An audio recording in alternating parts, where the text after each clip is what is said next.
Hello, and welcome to the Weekly Scroll Podcast. My name is Ryan. And I'm kind of afraid of the dark. Hey, howdy, I'm Stella Condrey, often contributor. I'm Will. I think I'm running this thing.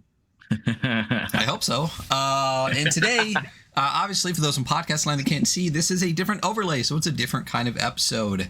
We're going to be playing a game today. We're going to be playing Run from the Dark, a folk horror role-playing game. Obviously, by Will here, creator of the incredibly popular Forbidden Psalm and its many expansions. How are you, Will, and how is everybody else doing? Yeah, I'm pretty good. It's finally cooling down here in the UK, so I no longer feel like my eyeballs are sweating. So that's good. Yeah. Very nice. Yeah. Lucky Everybody else you. burning up too? Yeah. Not me. It was 98 here yesterday, in Oregon, which is a crime against God. And it'll be 90 today. Let me look at my high for today. 97 high for today where I'm at. I don't have AC though, so Yeah, I do. I set it at 78 though, so we're still good. Let me check what my high is going to be. So that's 15 Celsius or 60 Fahrenheit. Fuck off. It's not even 60 at night here. That's fuck crazy. you. Yeah. Anyway, we're playing Run from the Dark, as I said. Very excited for this. Will, you're making an RPG, even though you've made a skirmish game that is playable as an RPG and all of its many segs and stuff. I guess before we hop into it, what is Run from the Dark? What's the pitch? Yeah, so Run for the Dark, it's a folk horror RPG. It's about the things that go bump in the dark and existential dread. The kind of core conceit of the game is that the dark literally kills you. So if you're out at night and during the winter months where the dark kind of takes over and you don't have a light, you are killed. You are taken by the dark. The dark is a kind of malevolent force that exists in the world. And there's a bunch of creatures that are obviously living in the dark. And there are people that worship it, and there's all sorts of goodies like that. But it's very folk horror in its kind of DNA. So we're playing with small towns, small collections of people trying to survive through these kind of horrible months. And you play as the walkers, the people that actually go out into the dark. So you take light with you. Your light source is kind of a key concept of your character creation, and we'll get into that as we play. And your jobs are to kind of push back the dark where you can, to help towns that are cut off by the dark connect to each other during those months and things like that. So yeah, that's the game. It's tries to be a narrative focused RPG more than overly rules heavy, with enough kind of rules for those that kind of need some structure to their play. Yeah. I'm very excited to check it out. I have been reading through the book. It's not quite as slim as Forbidden Psalm. It's got a little beef to it. Almost 300 pages. Yeah, far. The version that's sitting on my desktop at the moment is 300 pages, and here's the kind of actual print version of it. Oh, cool. Which is I didn't know that existed yet. That's real sweet. Yeah, this is my test print. I've got a couple copies of these kicking around. But yeah, it's a hefty boy. It's much bigger than anything I've produced before, which is quite fun. You could bludgeon someone with that. Yeah, that was kind of what I was going for. I wanted a lethal weapon. You'll be able to get that edition on the UK web store. The bludgeoned edition. It's pretty cool to have a game that refers to dark in the title, and also refers to dark as like a mechanic of the game and the narrative. You know, it's that Leonardo DiCaprio meme, like when he sits up in the chair because like the title appears in the movie. But I'm taking shots at another game, so yeah. Yeah. See, that's just me putting two and two together. There we go. I gotcha. I'm not putting two and two together. I got it. I'll message you on Discord. I don't say it out loud. No, we said it enough 2 episodes ago.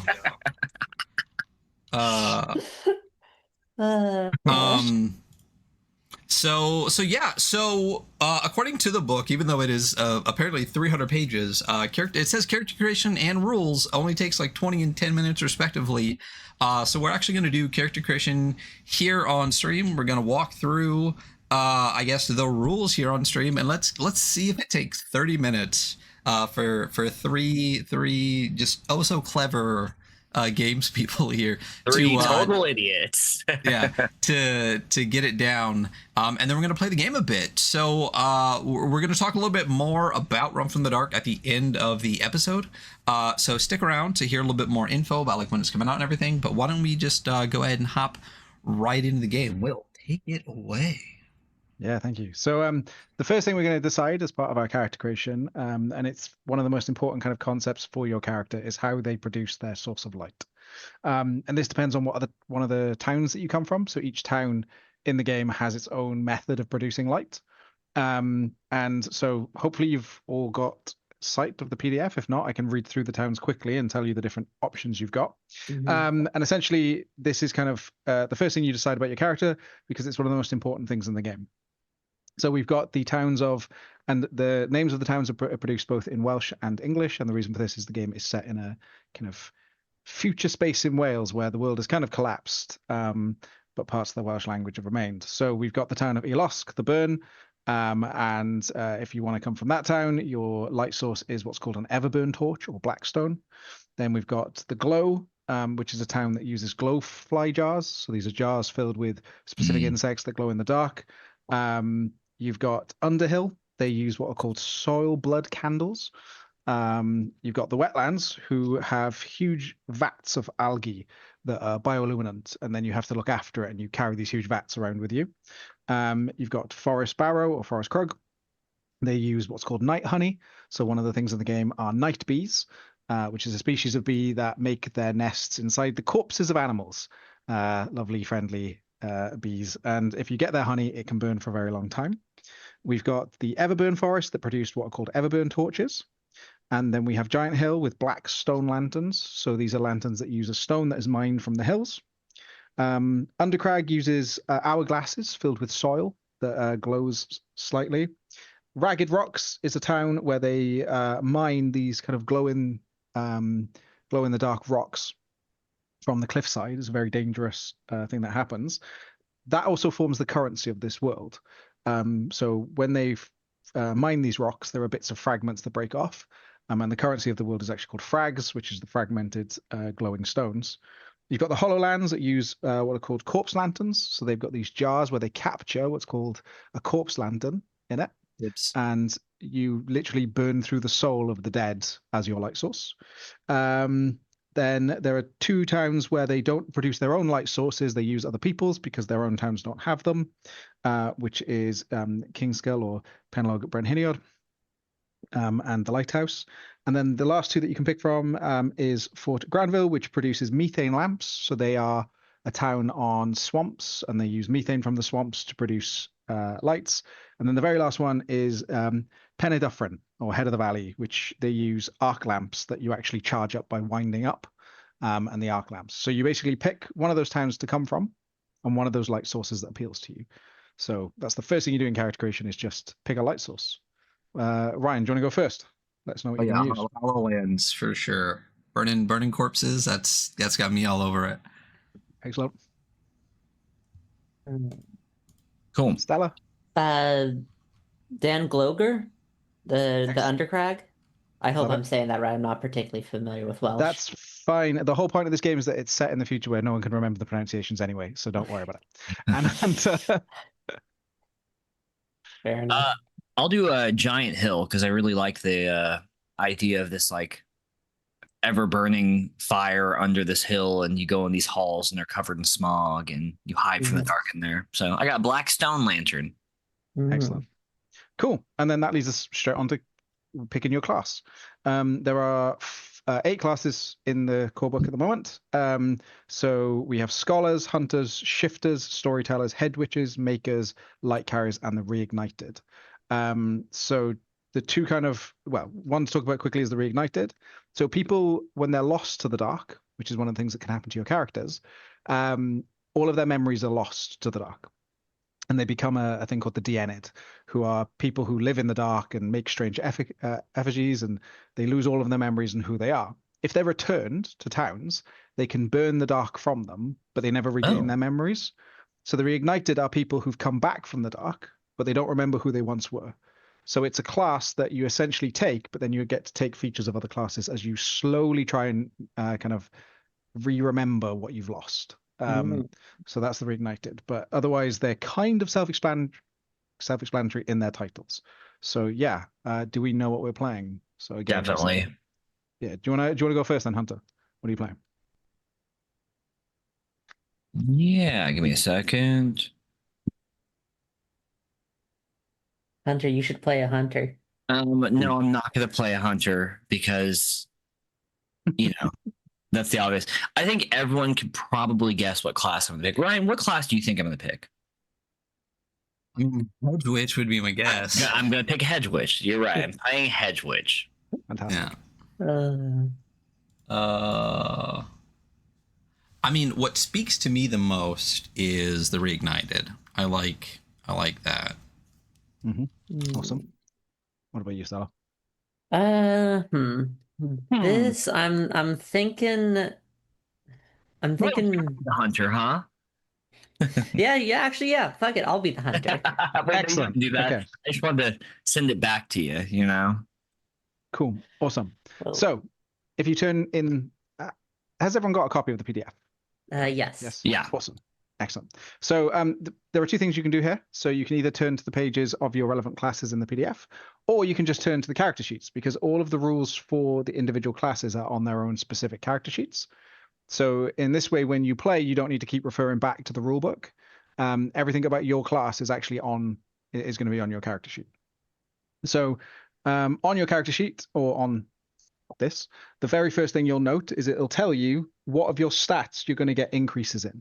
So each class gives some benefits to them. Every one of these is kind of specified except for the Reignited, because for the Reignited, to kind of lean into that fact that you are someone that was lost and then come back, you're going to roll a d6 3 times, and you get to assign +1 to each resulting ability score. So Hunter, I don't know if you want to roll that up for us. And if you roll a d6 3 times, then I will tell you what your bonuses are in. Yeah, let me there's which page is it way at the beginning? Oh yeah, I just wanted to copy paste the abilities, the stats in here real quick. Yeah. Cool.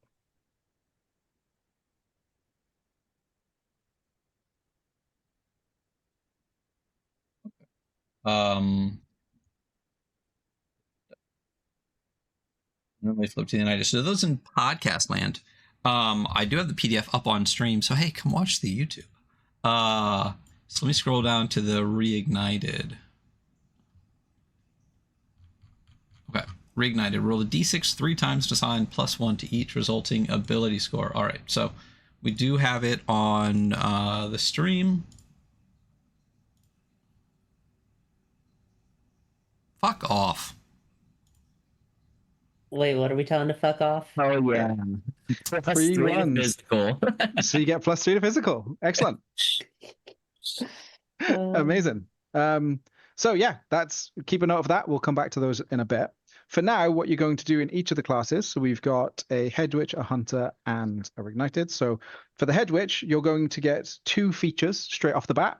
You're getting the feature to predict the dark, which essentially allows you as a Hedge Witch to kind of work out when the dark is going to return to the world. And you're also going to get magic in your bones, which is an ability that lets you kind of use magic innately. Things like read runes and understand rituals. You can use it to determine if magic has been cast in an area, if someone is cursed, for example. You can also use that ability to perform a ritual to heal someone a little bit as well. And then the next thing you're going to do as a Hedge Witch is you're going to pick 2 of the Hedge Witch abilities. Now, I'm not going to read through all of the class abilities here, but essentially each class has a suite of their own abilities, and at character creation, you get to pick 2 of them. So I'll let you have a read through of those and pick your 2 Hedge Witch ones you want to do. Yeah, I picked Hex Thy Enemy and Bring the Flame.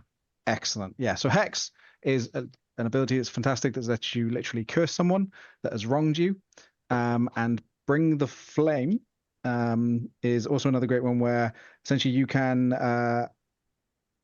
hold someone and deal damage to them, fire damage to them as well. So Combat Witch. Combat Witch, I love it. There are a lot of really cool, but as someone who's constantly a critic of magic in games, I really enjoyed the Hedge Witch and the Powers. I picked 2 combat ones just because we're doing the one shot, but there's a lot of really interesting ones. Also, I love the innate magic. I really appreciate that because it makes a magic character actually feel magical, you know? Like, oh, so you have that skill. It's like, I'm innately magical, you know? That was kind of the desire with the Head Witch is to have someone that's just kind of just in tuned to the magic in the world. Yeah, and very cool. Has just a relationship with it. So then the last thing you do as a Head Witch is you look at the 3 equipment packs and you pick one. Now there is an alternative way to select your equipment in the game for players that want that, where you can actually go and buy your individual items. But for ease, we have 3 loadouts essentially, and you pick which one you want for your character. So we'll come back to you on that in a moment. So we're going to jump over to the Hunter now. So again, Stella, if you mark down that you're going to get an increase of 1 in finesse, competence, and insight. And that is actually already marked on the character sheet because you did a good job. And then you're going to get the ability Hunt. You pick an enemy type, human, fey, dark-touched, beast, undead, or something like that.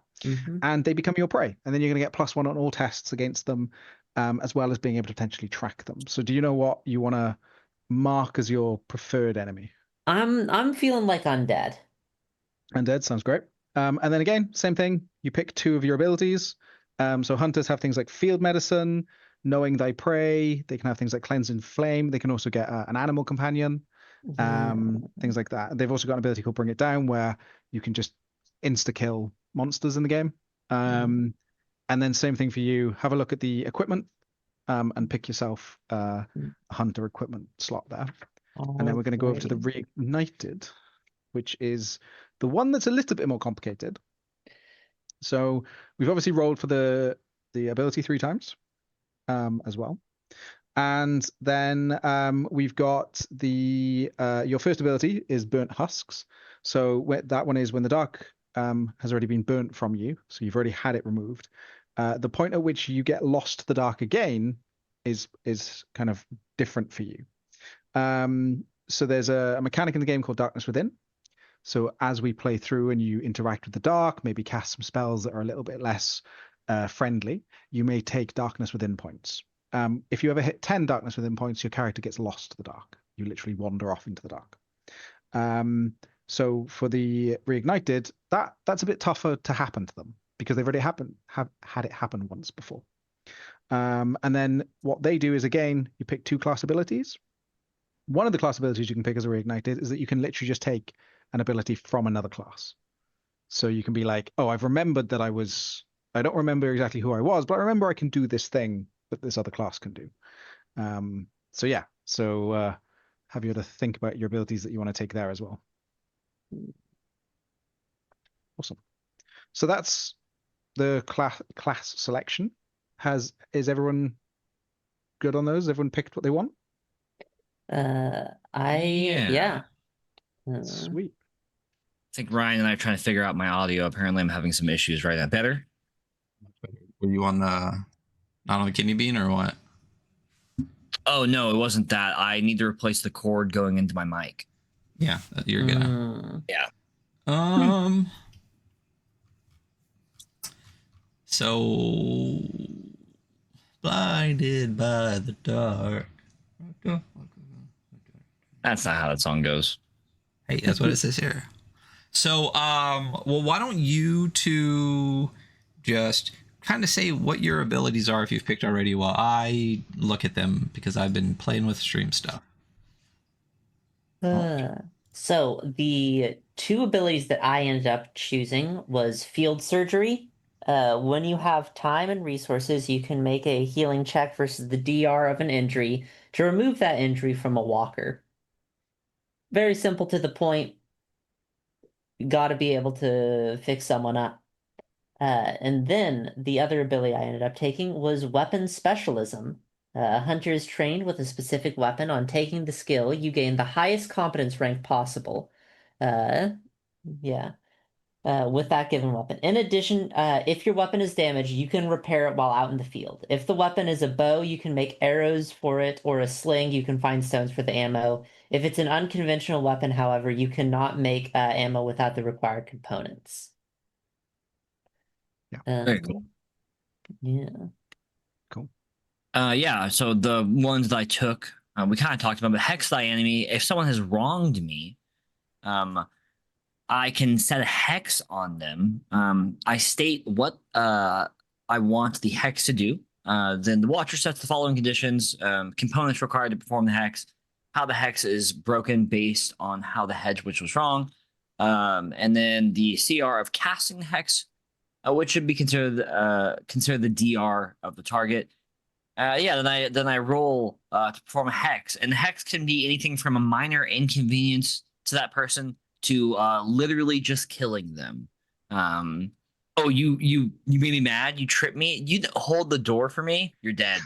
So, and then the my other one, which was where is Bring the Flame? So There it is. I found it. Bottom, yeah. Yeah. I can grasp something with my hand and deal 1d6 fire damage to it or them. Grabbing them is an attack that uses an unarmed combat skill. I might change that, honestly, because I don't want to invest any points into unarmed combat.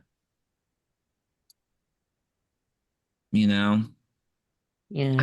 I kind of like In the Eyes of Birds. You essentially warg,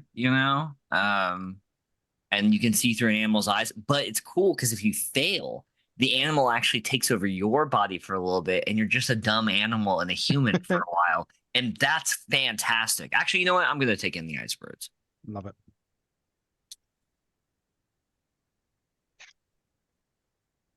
Fucking hilarious. I'm going to try to possess a rat. Fucking fail, and you guys are going to have me scurrying around for a little bit. Love it. Have you picked yours, Ryan? Yeah. So the thing with Reignite, if you take Ember's Memory and Recalling the Light, you get the starting. Mm-hmm. You basically are picking a different class to be. So at that point, I could just pick a different class. Yeah. But I'm gonna go with. I really like the Reignited because it's very much just like a. Like there are no combat skills in Reignited. You're pretty much just like a useful tool against the dark. Like you're like. So I'm gonna go with first Enamored by Flame. Basically, I get to be flame punched for anyone that knows what that is. But I can resist damage from fire and can place fire in my hand and not get injured. But if I do decide to get injured by it, I can remove Darkness then from myself, which is dope. And then I'm gonna go with no, I know what that one. The let's go with Blinded. What do you think is better as a creator of the game? Blinded by the Dark or Uncanny Appearance? Let's go Blinded by the Dark. Yeah, Blinded by the Dark. Probably for this this one shot we're doing, Blinded by the Dark would work very well. Uncanny Appearance is really good when you get into the towns and start interacting with people, and you just basically make that you're a bit creepy a boon to yourself, where you can just creep people out until they do what you want. It's like real life. Yeah. And then, as it says for the Reignited, for your equipment, you pick any other classes starting equipment loadout. You just go and pick one and go, right, that's what I'm taking. Cool. So while you're doing that, and hopefully you've all noted your equipment down, of what you got as well. And then we can pick your background. So this is kind of, we've had your where you're from, we've had what class you are, and now we're getting into what are you. So we've got humans, we've got the Twilight Teg touched or your Fey touched, we've got changelings, the Dinio Asan, which are the blessed of the spider, so spider people. We've got the Coblin, which are kind of Welsh gnomes in the mines. Cool. The Elion, which are kind of the nearest equivalent is like a forest elf. The Gwereth Anwin, they are those of the water, so kind of like a water spirit, water type person. The Gwyllion are mounting people. They used to, in Welsh folklore, often mistaken for hags. The Anmar, which are the undead, and then the Bloody Undynion, which are those that have been blessed by nature with the ability to take on the form of an animal. So yeah, what background do people want to take? I'm thinking keep it simple. I'm going to be human. Excellent. So you get to add +1 to any of your abilities, and you're going to get 1 skill to be trained as an amateur skill level. So we'll talk a bit more about skills in a moment, but you can just pick any skill you want and take it to amateur level. Sounds good. What about you, Hunter? What appeals? I don't know. They're all interesting. They're all good. I'll pick the Elyon. Yeah. Cool. Is that the one you said was like a wood elf? The wood elf, yeah, the Elyon, yeah. Yeah, cool. You do love playing wood elves. So with them, their ability. I like that this is been a trope for you. The Elyon, they can spend time in meditation and essentially speak to the trees, getting knowledge of the local surroundings. It takes an hour to do, and then you get to ask me, the Watcher, 1 question about the location surrounding, etc. Fuck yeah, I love speaking to trees. And then Ryan, is anything jumping out at you? I want to take the Mar, but I feel like I'm just compounding how creepy you are. I'm here for it. Well, you edgelord piece of shit, bro. You know it. So what's cool about this is you've gone reignited, which essentially lets you pick other class features, and the Anmar allows you to also pick another background. That's what I'm saying. It's like that's really cool. So with the Anmar, you pick another background, you take its benefits, but then you get -1 presence for being undead, and also as an undead, when you take a serious injury, you can basically ignore it unless it hits your head. So when we roll on the injury table, unless it's an injury to your head, you basically ignore that injury. You don't need food or water. However, your darkness within level is reduced to 9, so you actually get lost to the dark sooner than the living. So yeah, that's the kind of negative drawback of being an this one Unmarked. says this one says 8. Oh, is it 8? Oh, that it is 8. Yeah, this version is probably 3 months old now. So yeah, I think I have edited it. So it is 8, yeah. Then fuck it, yeah, let's just keep the creep going here. So then you pick another one. Another background to take. Yeah. So the worst thing about what I'm doing is that it always takes me forever to pick stuff, and I'm picking things and making me pick twice. So I'm taking twice as long to do this. What's the second creepiest background? It depends how you feel about spiders, I suppose. Oh, I love spiders. Give me that. Give me that law. Yeah. So you've got the Dinio Sudan, who are literally blessed by the spiders. Let's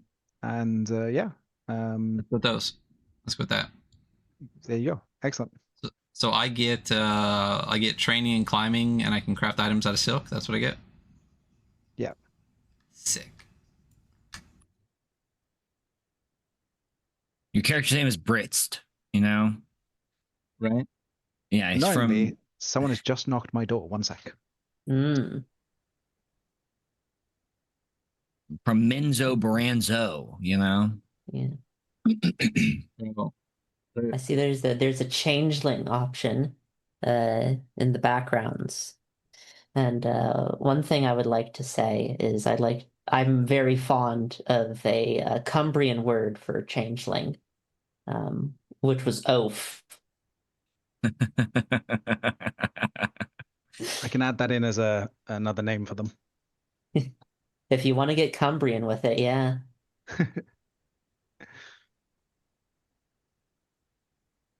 Just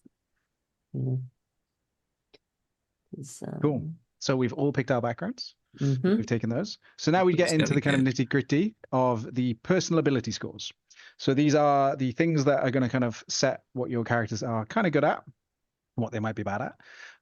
There are 6 abilities. We've got physicality, finesse, and endurance that make up our 3 physical stats. And then we have 3 mental stats, which is presence, insight, and competence. And what we're going to do for these is we're going to roll 2d6, and you kind of you take the largest number, and then you take the smaller number away from it. So what I mean by that is if you roll a 5 and a 4, you're going to take the 4 away from the 5, leaving you with a score of 1. So this gives you kind of a starting score between 0 and 5. So rolling 2 6s is not actually a good thing in this, because then that'd be a score of 0. What you really want to do is roll a 6 and a 1, because then that gives you the max score. So basically roll up your stats. Alrighty. So you're going to do this 6 times. You roll and then allocate. You don't have to roll in order. So just roll 6 times, note your numbers down, and then and then allocate them to your abilities, remembering to add the kind of bonuses you got from your class. 0, 2. So, so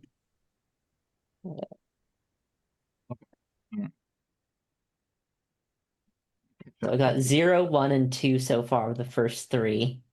So I got 2 4s so far and 1 1.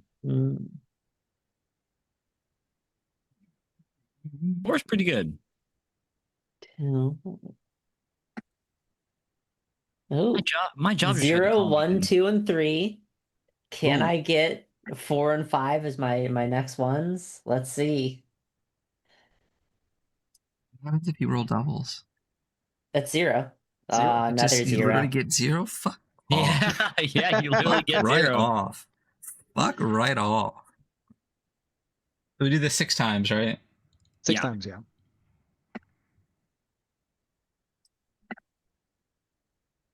Oh my god. My 2 4s are offset by the 2 0s I got. Yeah, I got. This is very much me rolling up my last war character and being like, oh yeah, cool.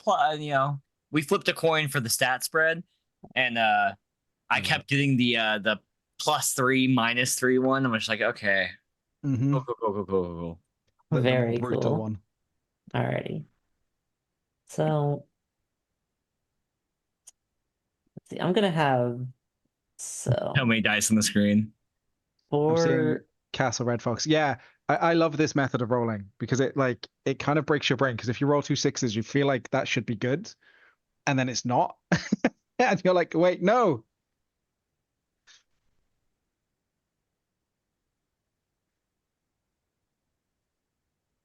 Feel like I'm putting some 0s and some physical stats.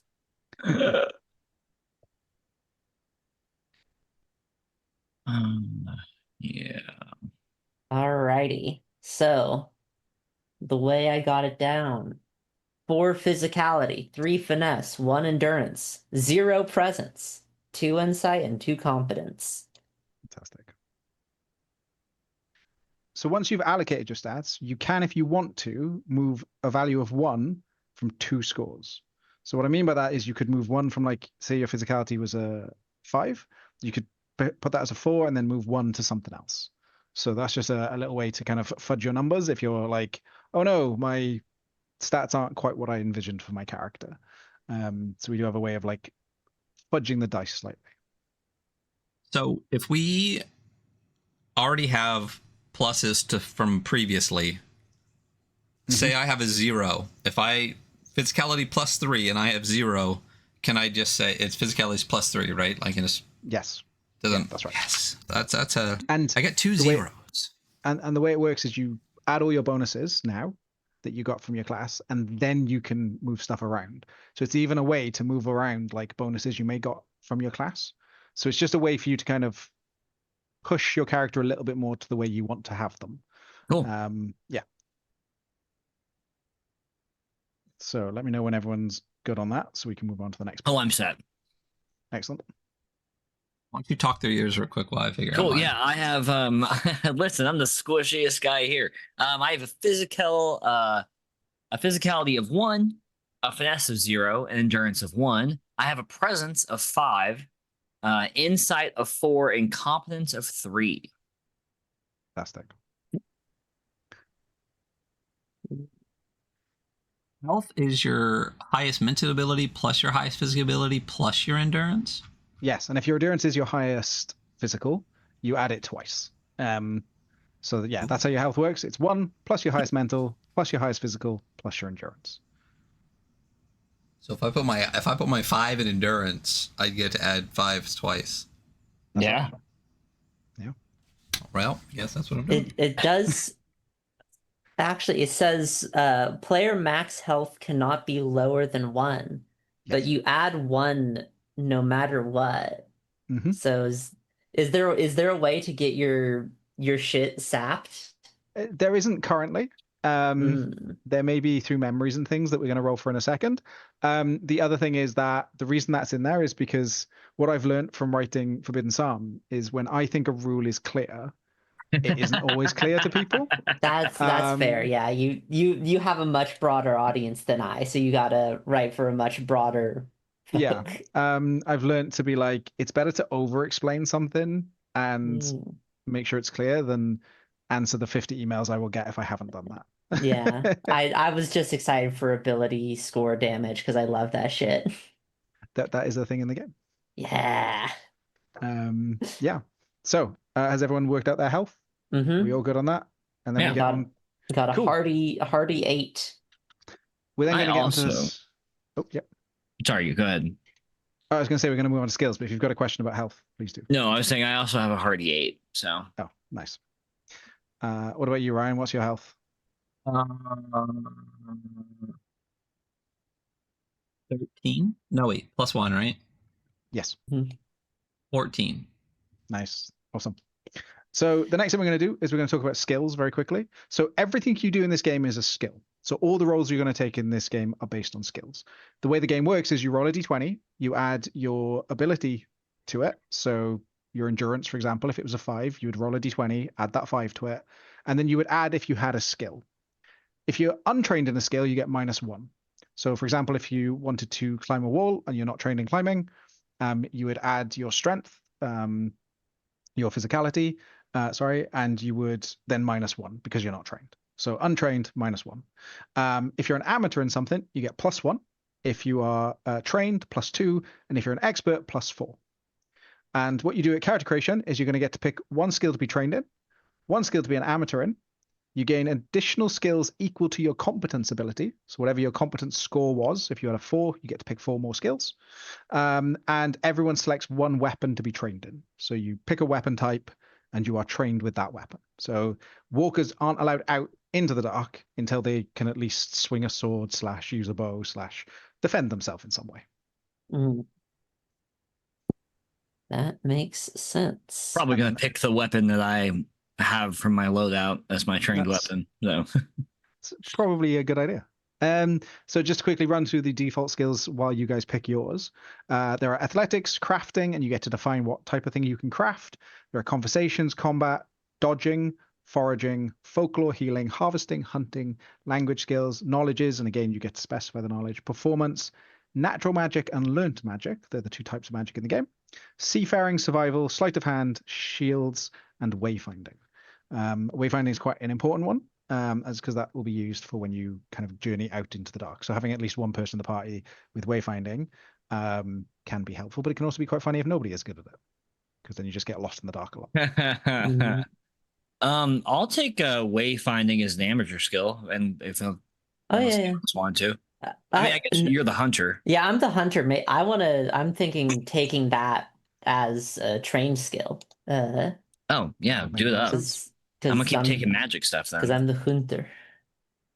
So what's the difference between learned magic and natural magic? So a head witch's magic is based on natural magic, whereas a scholar is based on learnt magic. So their magic comes from reading and study and kind of forcibly learning how to manipulate magic. Whereas for a head witch, their magic just comes from within.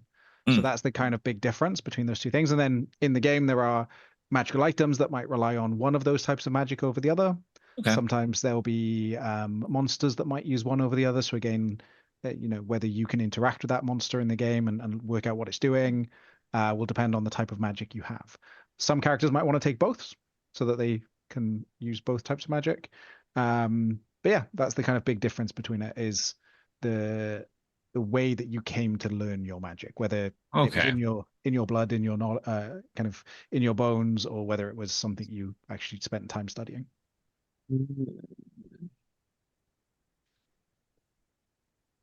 That makes sense. Okay. So I have +1 competent, so I get 1 trained skill and 2 amateur skills.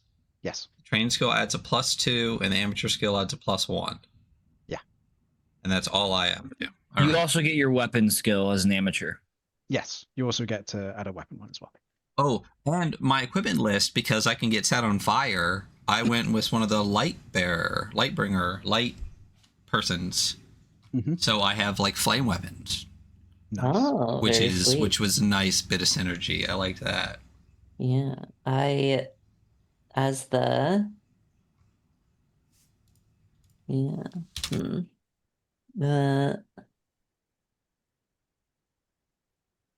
wait, so actually wait, no, I've got a question. It says with the hunter equipment that the hunter gains 1 weapon of their choice that has the hunt skill. Yes. What weapons have the hunt skill? Let me just go to those for you. Yeah. So in the game, weapons have a skill, and then if you take training in that skill, you get to have that level of training with all the weapons that have that keyword. So for example, if you took the skill Combat Dagger, you'd be able to use your bonus with daggers, dirks, and then anything else that had that dagger keyword.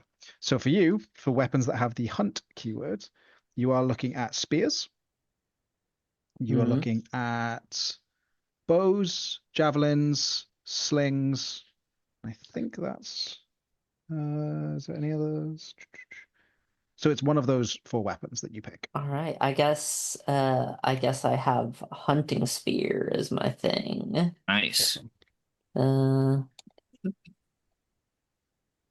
I want y'all to know that as someone named Hunter in the tabletop RPG space and someone who plays a lot of games and talks about a lot of games, it is like constantly confusing because I hear like we'll be talking or someone will be talking, and I'll hear my name over and over again. I'm like, oh yeah, you're not fucking talking about me right now. We could be. It does make me want to add the word hunt or hunter even more in the book. Yeah.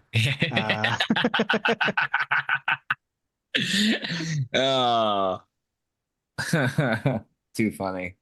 Where are weapons again? What's weapons are on page 94 in my version, so it's after skills. So if you keep going, before and after advancement? Yeah, it's after. It's a little bit further. Got it. Yeah, you're in the equipment section here. There we go. So there's you can see the weapon skills there. So when you take a weapon skill, you're essentially taking it in those types of weapons, and then here's the list of all the different weapons. So these are the melee weapons. On the next page is your ranged weapons, and yeah. What do I have? A brazier mace? What am I trying to get? Oh, your brazier mace. So yours is in one of the special weapons, the unique weapons. So you're actually on page 98 for yours. So it's a weapon. What weapon skill do I have to? Is a brazier mace? Just brute skill. Brute. Okay. Brute.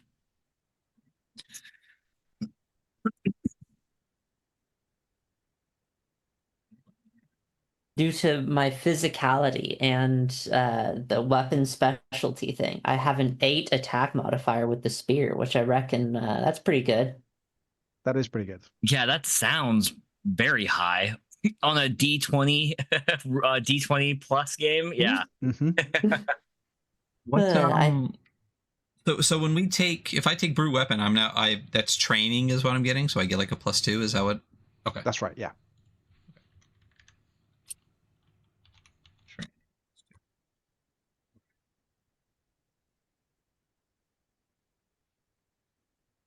And then we're going to do the last bit of rolling for character creation, and then we are done. Once everyone has sorted that out. Has everyone got their skills sorted? Yeah. Yes, indeed. Excellent. Do we want to run through what people took? Sure, yeah. Yeah, go for it. Stella, you can start us off. All right. So, on account of the thing, I am expert in spear combat. I am amateur at dodging, hunting, and language. I get the hunting just from being a hunter. Awfully shocking. I am amateur in survival and expert or trained in wayfinding. Excellent. Cool. I'll else? go. My head. Actually, I have a question for the Watcher. Do you think so? I took healing as an amateur skill, but I don't have any herbs or bandages in my starter kit. Do you still think it's worth taking it for this one shot specifically, or should I take harvesting so I can harvest from the dead? I would say taking some healing is good. Okay, cool. So even without bandages and things, you can still attempt healing. Perfect. Then yeah, I have my amateur and my skill with my dirk. I am trained in natural magic. Obviously makes sense. I'm an amateur at dodging, an amateur at healing, an amateur at folklore, and I'm also an amateur at learned magic. Nice. Awesome. And what about you, Ryan? So I'm trained in dodging, climbing, because I got climbing from being the spider person. I'm an amateur in shield and combat, and then trained in brute weapons. Nice. Awesome. Cool. That leads us on to the last bit. So we've got two things that you get to kind of just write in whatever you want to write in, and then one thing that we're going to do a couple of rolls for. So the first one is your drive. What drives your character forward? So walkers in the dark, and walking in the dark is a very dangerous thing to be doing.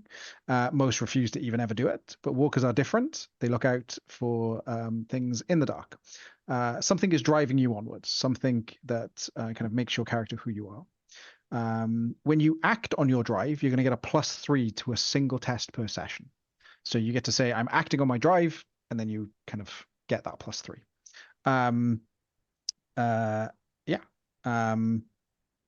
So you get to just write down what drives you into the dark. Now, it could be something like, I want to work out what the dark is, or it could just be kind of a love for adventuring, or it's kind of up to you. There is no specific list in the game for this. This is something for the characters, for the players to come up with that kind of helps shape your character in your mind. I got mine. I'm ready to do mine. Go for it. Yeah, I think what drives my character is increasing their like esoteric or magical knowledge. Love it. Which is why I took learned magic as an amateur skill, so I can also, learn that. That fits.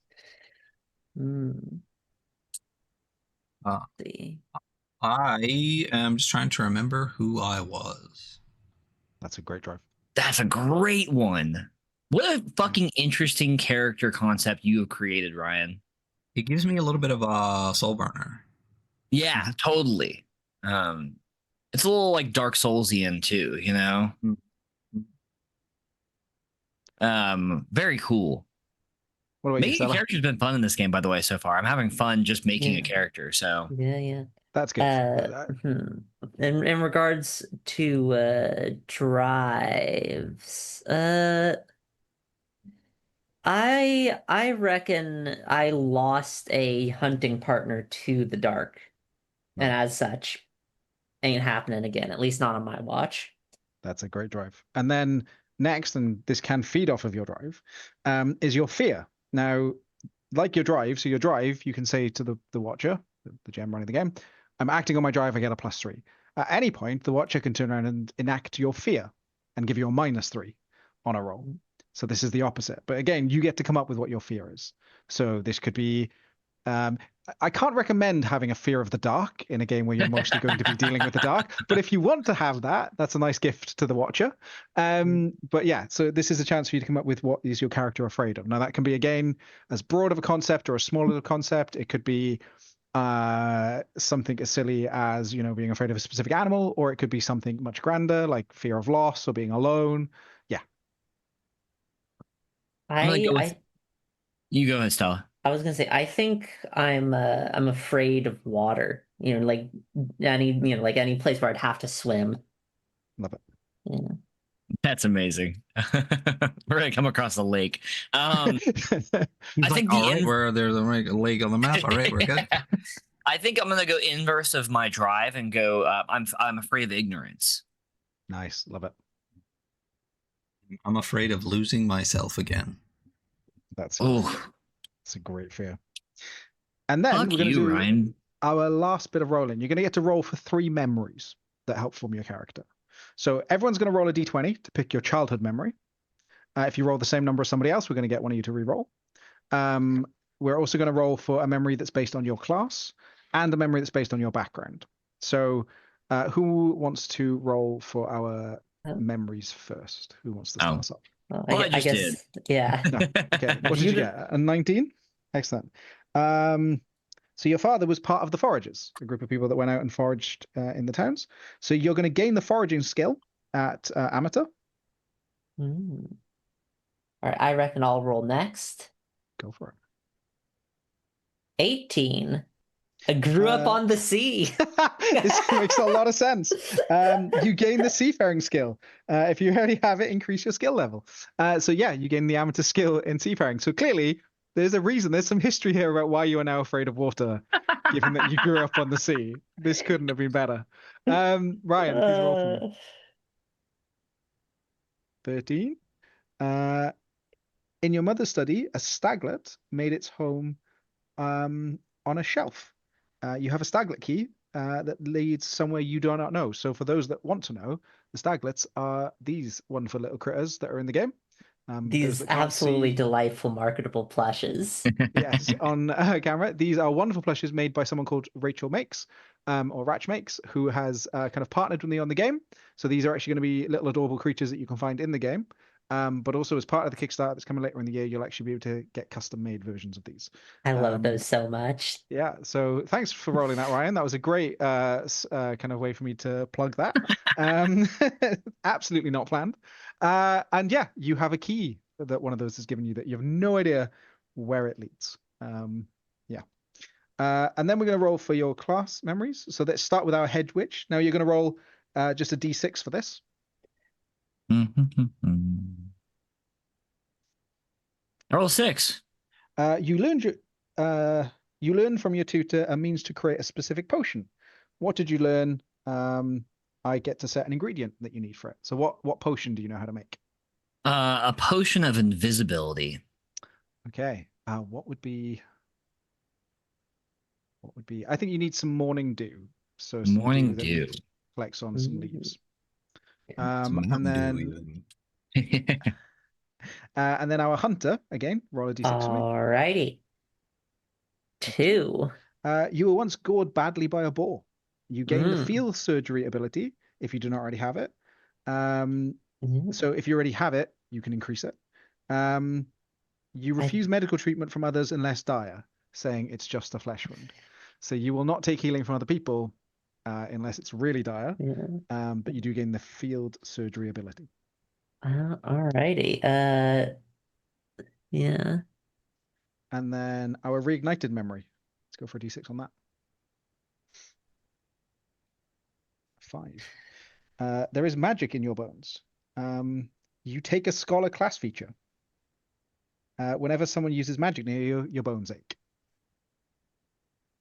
So there you go. You get to just pick one scholar feature to take. Not making me pick stuff. It takes too long. I know. I love that this is just making you pick loads of things. Wait, I roll a 5? There is magic in 5, yeah. Okay. Yep. So that's your one. Face that. And then we get to roll on your background memory. And this is the last bit of rolling, the last bit of character creation we're going to do. So again, at d6, we're going to start with our human, Stella. So if you Alrighty. d6. 1d6. 6. You once got into an argument over which tree is best. You are banned from a tavern of your choice. So you basically get to pick a town somewhere in the world, and you are just banned from that tavern. That's one of my favorite backgrounds because one of the other backgrounds has the same one, which suggests that they are the person you had the argument with. Got the argument with. Okay, and then we've got our undead next up. So Ryan, I know you're currently picking a scholar ability, but I am going to make you roll a d6 for me. Mm-hmm. Even in death, a bad posture haunts you. Your bones and joints creak loudly. My bones are not good. Yeah. That's Hunter, let me get to yours. Elion, yeah, if you want to roll me a d6. 5. Oh my god, which one's that? Is that the alien, the tree one? No, it's not. Okay. No, you once had an animal companion who went everywhere with you. They were slain by something of the dark. What killed them? And then you lose control when encountering creatures that killed your animal friend. So you get to pick a creature of the dark, and that is the thing that killed your animal companion. Do me a favor, for speed, will you pick the creature of the dark? Yeah, let's go with what's called the Vengeful Dead. Vengeful Dead? Yeah, or the Mahra-Daultrey.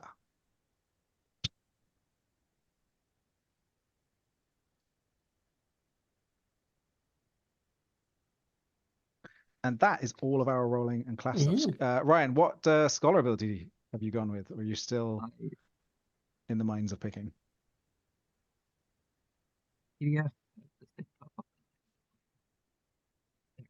No, I'm still looking, but I had a question because my ability list comes with or my equipment list comes with armor. Mm-hmm. So is that something I need to be trained in, or do I just get armor? Armor you just get. So very much like a lot of kind of OSR games, armor just reduces the amount of damage you take. So when a monster hits you, they'll have a damage dice. If you've got 2 armor, you reduce the incoming damage by 2, for example. So armor in the game is pretty simple and straightforward. The only one that's a little bit different is shields. So in this game, the GM doesn't really get to roll very much. When a monster makes an attack against a player character, a walker, you roll a reaction. So you can choose to dodge if you've got the dodge skill. You can choose to use a shield, and that's what I mean by some armor being a bit different. So shields actually allow you to kind of try and block the damage coming in. Or you can decide that you actually just want to make another attack, and you're just going to take their attack on the chin. So you can totally just be like, nope, they can totally hit me. That's fine. I really want this thing to die. Yeah. Cool. I'm gonna take by the blood. Do I need to have magic to make magic happen? You will need to use the skill, yes. But I don't have the skill. Yeah. It just means you'll be -1 on using these abilities, which kind of makes it more fun because it means that you can kind of still do them, but you're just not very good at doing them. Sick. Okay. Well, then I'm gonna. I know. What's that? Actually, no. You first. Oh, I was gonna say then I take Bind of the Blood as an action. I can speak an incantation and bind my pain to another. For each 2 HP of damage I take, they take 1. And it's a learn magic test versus their DR. So I just link with somebody, and then whenever I get hurt, they get hurt too, which is a fucking dope one. Okay. That is pretty sweet, yeah. Yeah. Your edgelord character, typical. Bro. I think I've determined the tavern that I'm banned from. It's the one in Ethosk or the Burn. Yeah. I was actually really hoping I was going to roll the Elian argued about a tree one as well, and be like, it was our argument. We're both banned from that tavern. You know? Yeah. It'd be funny if you were both banned from different taverns, because then it would suggest you've had the argument more than once.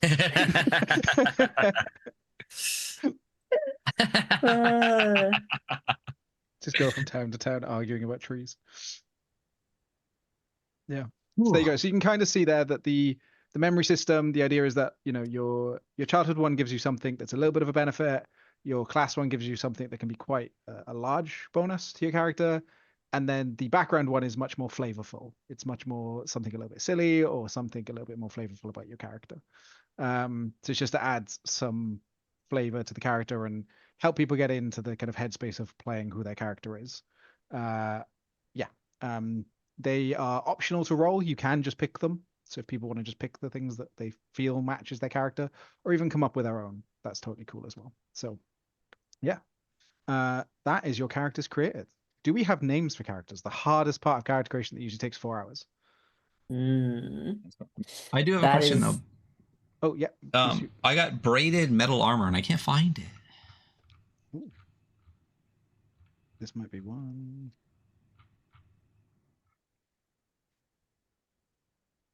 Sorry, it should be metal banded armor.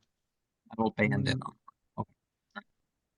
This book hasn't been edited yet. Can you tell? Oh yeah, I can tell. I'm used to playing unedited games though. It's fine. Shout out to my editor Joe for all Yeah. his hard work. Shout out to Jarrett Crater. One of the best to ever do it. Jert. Yeah, I'm gonna name my character Brutus. I like it. Brutus is a good name. I think my character's name is Merwin. Fantastic. Like the king of the Chimera ants? I have no idea what you're referencing. Oh, does anyone in chat? Hunter, obviously. I am referencing Yeah. Hunter x Hunter. My character's name is Agni, Agni.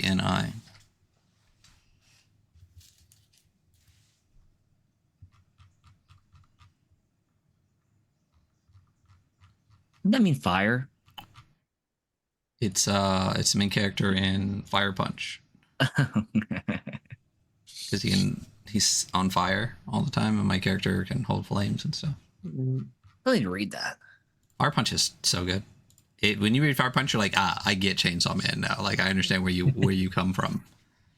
The reason I should specify, the reason why I chose Merwin is that it means you're like, I think it means from the ocean or whatever.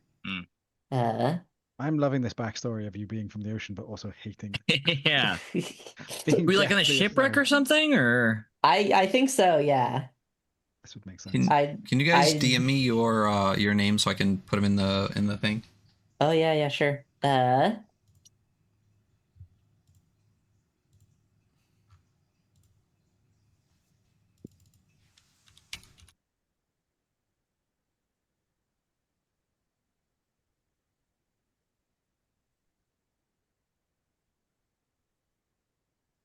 I'm also now realizing how serendipitous it is that the only ocean-related name I knew off the top of my head also happens to be like a Welsh one for this. That's pretty sweet. I don't know many ocean-related names. I guess here's my character, Shore. Here's my character Poseidon, you know? Yeah, I guess so. Yeah, I could have done that. Cool. So are we all happy with character creation? Is there any other questions? Anything else before we move on? I'm good. Yeah, I'm good. Fantastic. I think that was more than half an hour, but I'm going to blame Ryan for picking the class that made him. Well, I mean that, and also we're agree. making a whole presentation out of it, you know? It's very true.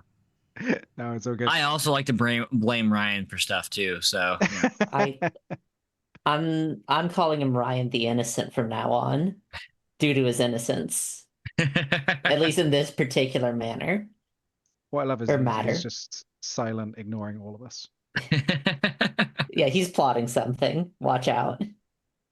Trying to fix that. I There love it that he's is. actually just like making the stream work while we're all just Just like Yeah. doing lots of stuff. Yeah. Yeah, we're just being, petulant little shits.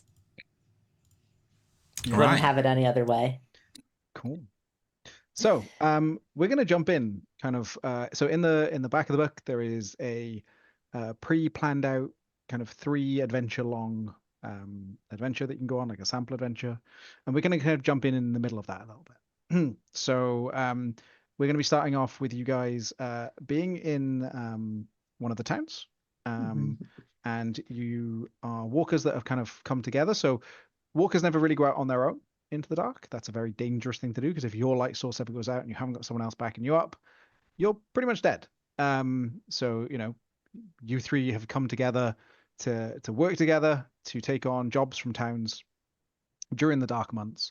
So the structure of the game is that there are seasons, and in the summer the dark retreats to the woods and people can go about their lives. They can plan for the next time the dark comes. But during the dark months, the walkers really are those that the towns rely on for anything involving going out into the dark, for dealing with creatures of the dark and things like that. So the three of you have been approached by the mayor of the town that you're in, which is going to be Fort Granville. You've been approached. Another group of walkers went out into the dark about a week or so ago, and we're heading north. So occasionally, and unfortunately, towns sometimes fall to the dark. They may not have prepared well enough for winter. They may have had other things happen to them, and they simply are lost to the dark. And when that happens, the town's names are lost from memory, and all the people there tend to get lost or have to flee towards other towns. And this has happened, it seems. A town to the north has not been heard from for several months. And this town, Fort Granville, sent out a group of walkers to go and investigate what had happened to it. And unfortunately, they have not returned either. They were expected back yesterday, but they have not returned. And so you three are being sent out to find out what happened to them. So at this point, you can do any investigations you want in town, in Fort Granville. You can kind of speak to anyone you want to speak to before you head out, do any of your planning. But yeah, we're going to be heading out into the dark. So Ryan, I don't know if you want to throw up the map of Fort Granville. I will get you the page number. Bear with me.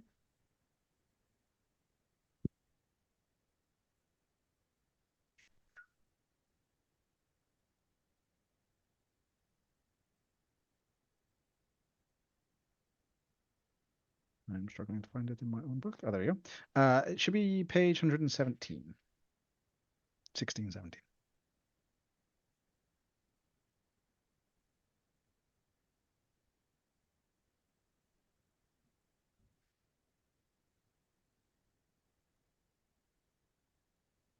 I don't know if people need, I don't know, on your streams, do you do comfort breaks at any point, Ryan? Oh, Are we people can. happy to jump? Do people want to jump straight in? Do people need a 2-minute comfort break before we jump into the adventure? I'm down to jump straight in. I could use getting myself a little bit more water before we start in. Yeah. We'll do a BRB. Water, We'll maybe use the restroom real quick. Yeah, be back in just a couple of minutes.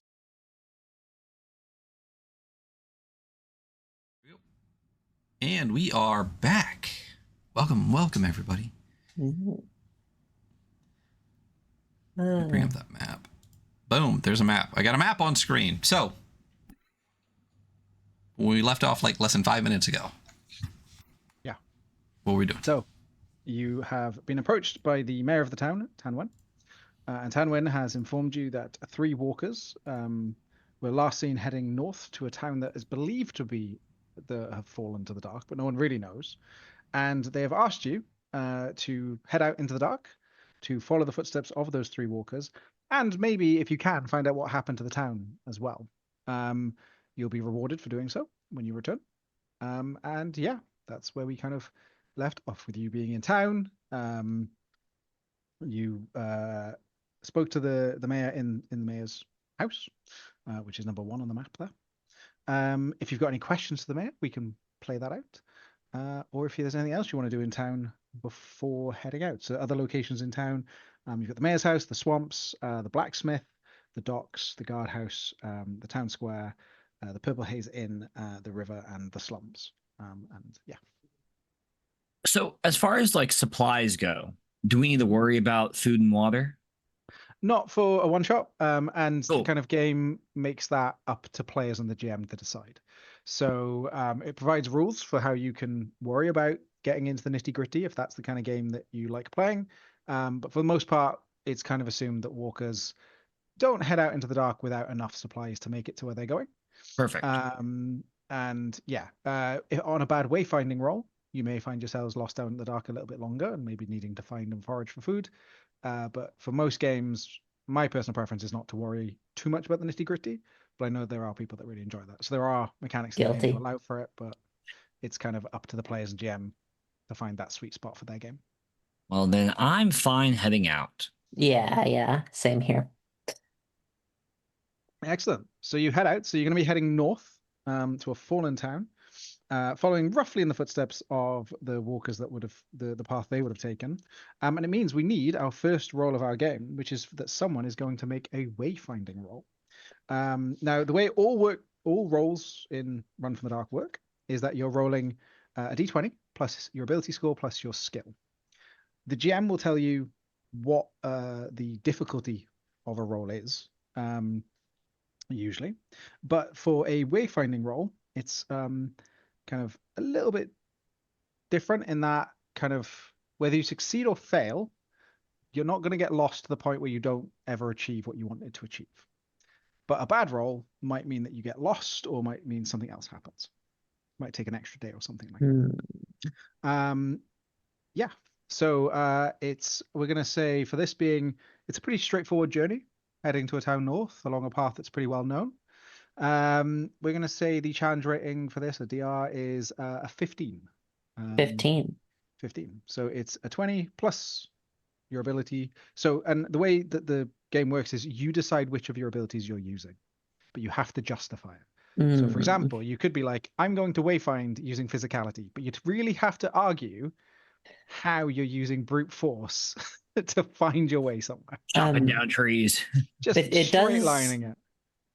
I mean, I think actually you have to choose a mental stat because you got like the little M next to it. So the way it works is that the little signature M or P means physical or mental, and it says that that's what you should be using. Again, the whole point of this game is that it's a conversation. So if you wanted to argue for a different stat than that, you can, but you'd have to justify it to your GM. So yeah, what stat do you want to use? And I'm thinking I want to do the wayfinding because I am good at that, and I want to I think competency, just because like this is. This isn't like particularly what's it called? This isn't particularly difficult. It's just it's fairly simple. Not a lot of like critical thinking or like force of will for this.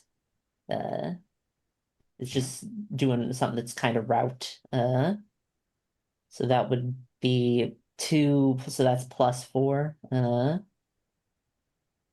So 1d20 +4.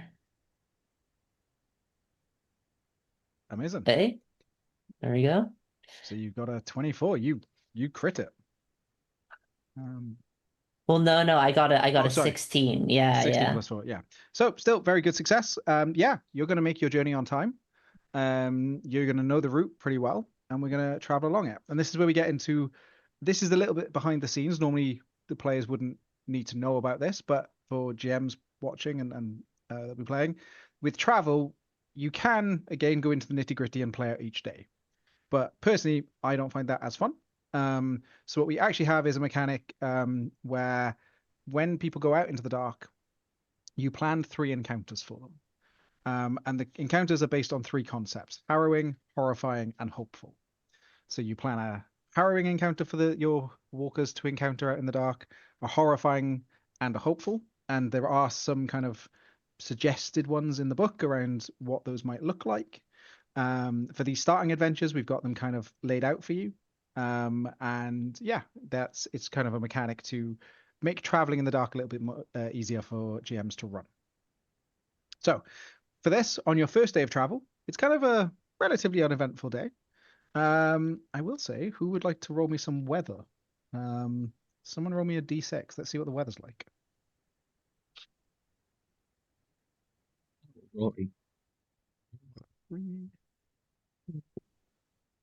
I rolled a 3 for the weather. Oh, clear skies. Excellent. Oh, beautiful. Clear. Nice day for walking, except the dark is all around you.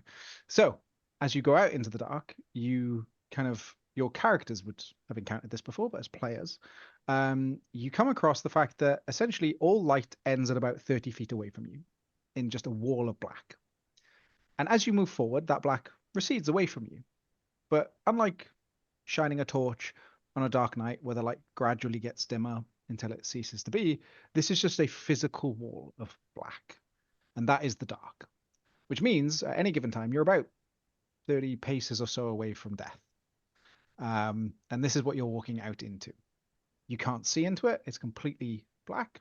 So there could be creatures living in it. There could be horrifying things you're going to come across as we walk forward. Yeah, so it's a little bit almost video gamey in like your field of vision just ends 30 feet away from you. And you're traveling out into it. Not terrifying at all. No. And your first day of travel kind of goes without too much kind of concern. That is until you kind of, as you go forward, you come across a rock, and on the rock you find the upper torso of someone. Blood on the rock. It's a corpse. Usually people can't survive without their legs. So you come across this corpse on a rock, legs missing, blood everywhere. What do you do? A human corpse? Yes. I guess we'll take. Ryan, what are you gonna say? Well, there's a lot of different types of humanoid creatures in this world. How different are all their bones? Do you go out and investigate their bones? Go give a prod? I mean, I would like to, yes, play with the bones, but just in general, is there, like, can the average person just be like, them ain't human bones, like, because of, like, this extra bone here? They might have, like, a baculum or something? Yeah, some of the kind of backgrounds that people are, they will have very different anatomies, yes. Gotcha. Okay. Yeah. All right. And considering we're looking at like the top half of the fella, I reckon it's easier to identify the top half just generally. Unless it was a centaur.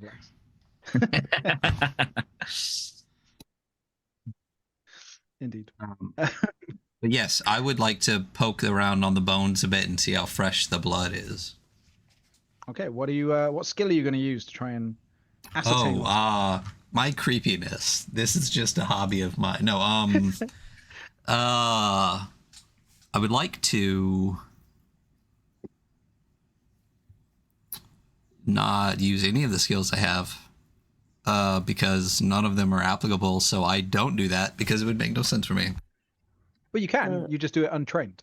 Yeah. Oh, yeah. Sick. Okay. Then I will untrained it. Yeah.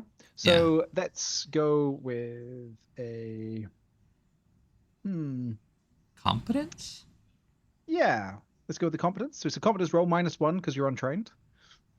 So and nothing. We're going to say the DR of this is a 13 to ascertain what has gone on here. Great. So this is my guy. I've been trying to get into the head of my guy, right? And I am undead, reignited, so I'm burnt to a crisp. Part spider person, I guess. Yes. In black metal banded armor, carrying a brazier mace. Yep. With a finesse of 0. So I feel like I'm basically a clomping, scorched skeleton in black armor with a torch. I want to now kid bash this character is what I want to do. So I basically go up and we'll see if I just basically stomp through I just kind of kick the bones a bit with my foot. And I'm like, bones. Yeah, you kind of kick the corpse a bit. Yeah. You're not really able to tell much from just kicking a corpse, surprisingly. It is solid and it is a corpse. That's, and it's definitely dead. Those are things you have so far learned. Yeah. Anyone else want to give it a go? No, I had a really funny idea. I was gonna go up and use my healing skill to kind of like gain knowledge of but also he's missing the bottom half of his body, so I feel like I don't really need to do that. He's dead because the bottom half is missing. So yeah. The real question is, blood is everywhere. Does it seem to be making any trails? Was it dragged off? Was he hunted by a beast or something else? That's what's on my mind, at least. Would you like to try and ascertain that with a roll? Yeah, I think I will. Would you say that hunting covers this as a thing? Yeah, hunting can definitely cover that. Because I'm trying to figure out, was this guy hunted? I guess hunting and insight, so that's probably +3. Yeah. Sounds good. All right. +3. Roll, baby, roll. 9. Well. So you can't work out if he was hunted. You can see a clear trail of blood leading off in one direction. You can also see some footprints on the ground, some leading off to the north, which was the direction that you were heading in. And there is also a set of much larger footprints mixed in that seems to go the same way the trail of blood goes. Perfect. Oh. Do I sense any like magic having been cast in this area? You don't. You don't really feel any magic here. I'm like, no magic here.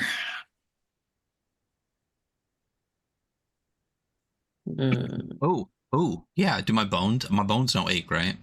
My creaky bones. My bones are not aching. No ache to your bones.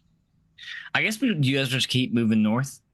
Yeah. Hey, not much we can do for him now at this point. Yeah, I don't think we can save him.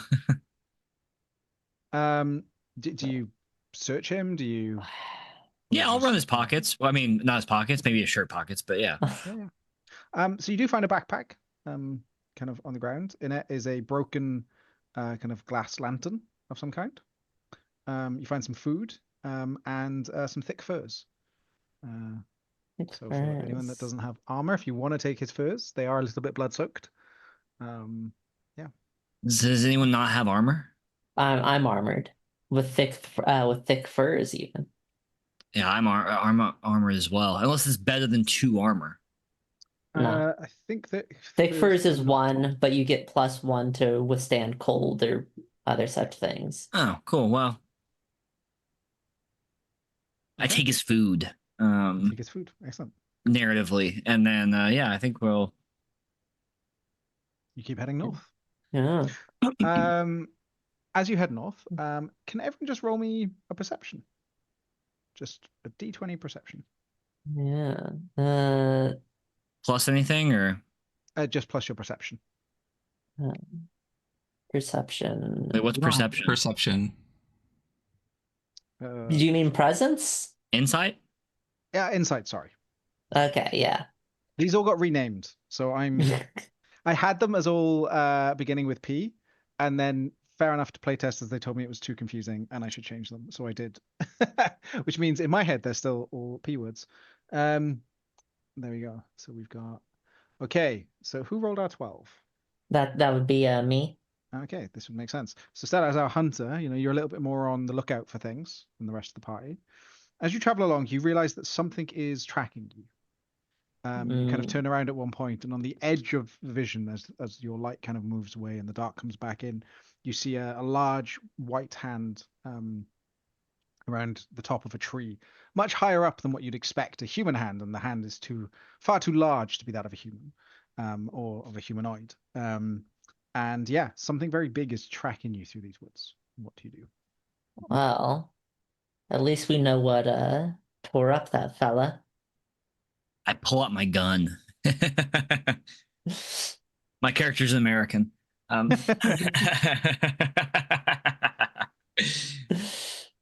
Ooh. Can we? I can. Gotta get an agony here. I figured out my guy basically looks like Lord Soth. You can Google that and you'll see. I am going to be Googling that right now. Oh, cool. Drop you. So a dope picture. So we see a hand around the tree, right? Yeah. So Stella does, yes. Sees this hand coming around the tree. Oh shit. Well, we at least have. Yeah, we've worked together for a while, so you guys, we would know each other's abilities and stuff, right? Yeah. So if you guys give me 10 minutes, I can tell you what it is. But I say that way creepier. Make a folklore check. Oh, you can do that too. Can I do that? Yeah. So do you inform us about the white hand high up on the tree? Oh, certainly. Okay. I'm specifically saying that I think this is what tore that guy in half.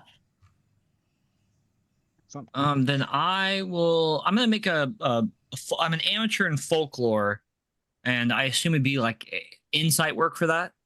Yeah, insight. Cool. So my insight plus my folklore to a D20. I rolled a 20, so 25.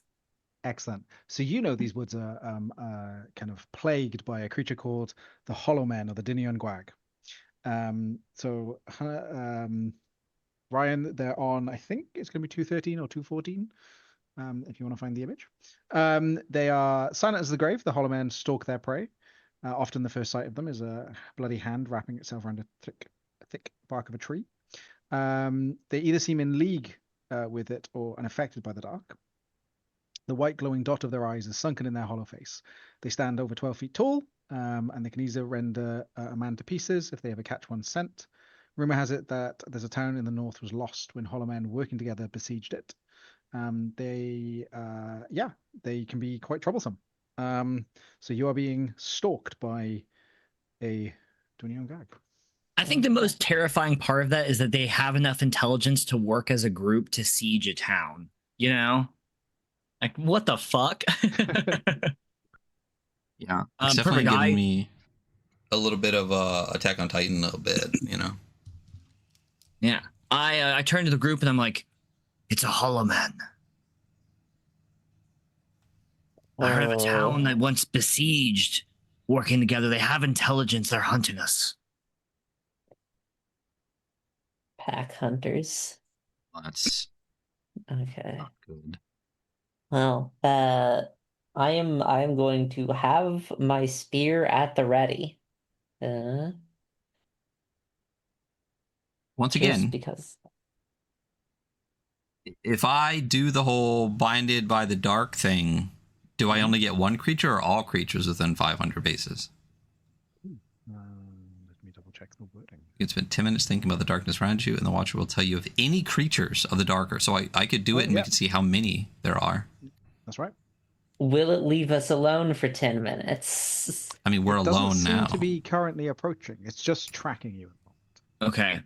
I say we back to back with Ryan between us and with Agni between us. I say we back to back with Agni between us. Well, I just have to think about it. I could probably continue to like walk with you guys and just kind of like be spaced out, you know, hand on a shoulder.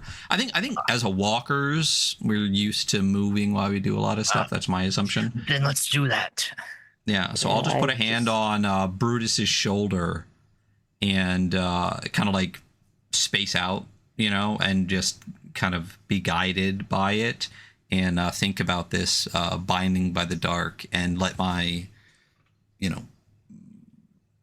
presence, I guess, 500 paces out for 10 minutes. Specifically, I don't like tells you if there's any creatures of the dark itself within 500 paces.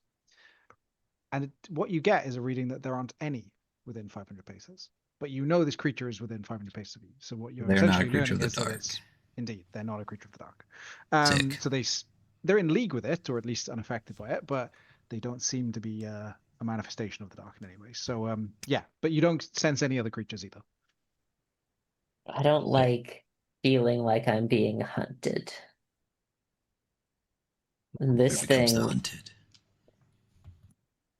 And these Hollow Men are not to be trifled with. I guess we'll just keep moving, but be wary. We suggest a different course, Marwin? Well, I mean, it doesn't seem alarmed knowing that we can see it. We could charge it. I don't like this thing following us. I don't know if there are any more things following us. I don't know if it can understand us even right now. But I know one thing. I do not want it near me and following me. I mean, we could just Leroy Jenkins this shit. That is my suggestion, yeah. Oh my god. I mean, listen, I am a tank. Everything I took ended up just being like a fucking tank. So that is where I am useful, and I will charge anything if I think I can learn something about who I once was. Fine. Yeah. Are you gonna just turn around and charge this thing? Just Leroy Yeah. Jenkins. If we die, we die. So be it. I don't want to be. I don't Love like this. being stalked. I'm the stalker. All right. Yeah, I would say the next time that we see it kind of on the edge of the light, we just fucking bolt at it. Yeah. Okay. So as you three are initiating the combat, I'm going to allow you to decide the order in which you will go in combat. We're not going to roll a test for anything or anything. We're just going to say you guys can pick because you're kind of deciding how this engagement's starting. The way it works for creatures is then I roll a d6, and I see if it goes before one of you, basically. So if Ryan, you're 1, and Stella, you're 2, and I roll a 1, it would go after Ryan, for example. So that's how we determine when the monster gets a turn. Yeah, so what order are you guys deciding to go in combat in?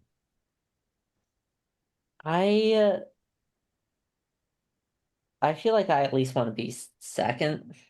I'm fine being last. So All right. First, I'm good. I'm good with that. Cool. Who wants to roll me a d6 to see when the creature goes?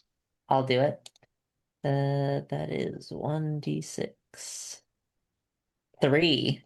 So it's going to go after all of you. You're all going to get a turn. You're surprising this thing. Yeah, this sounds great. So Ryan, yeah, you turn and you charge at this creature, and you do see it amongst the trees. And it's kind of a little bit surprised that you've turned to charge at it. What do you do when you get close enough? Yeah, I clomp at it, creaking bones and all. And I'm gonna hit it with Fantastic. I'm gonna strike it with my brazier mace made by the Enlighteners. a truly ridiculous weapon.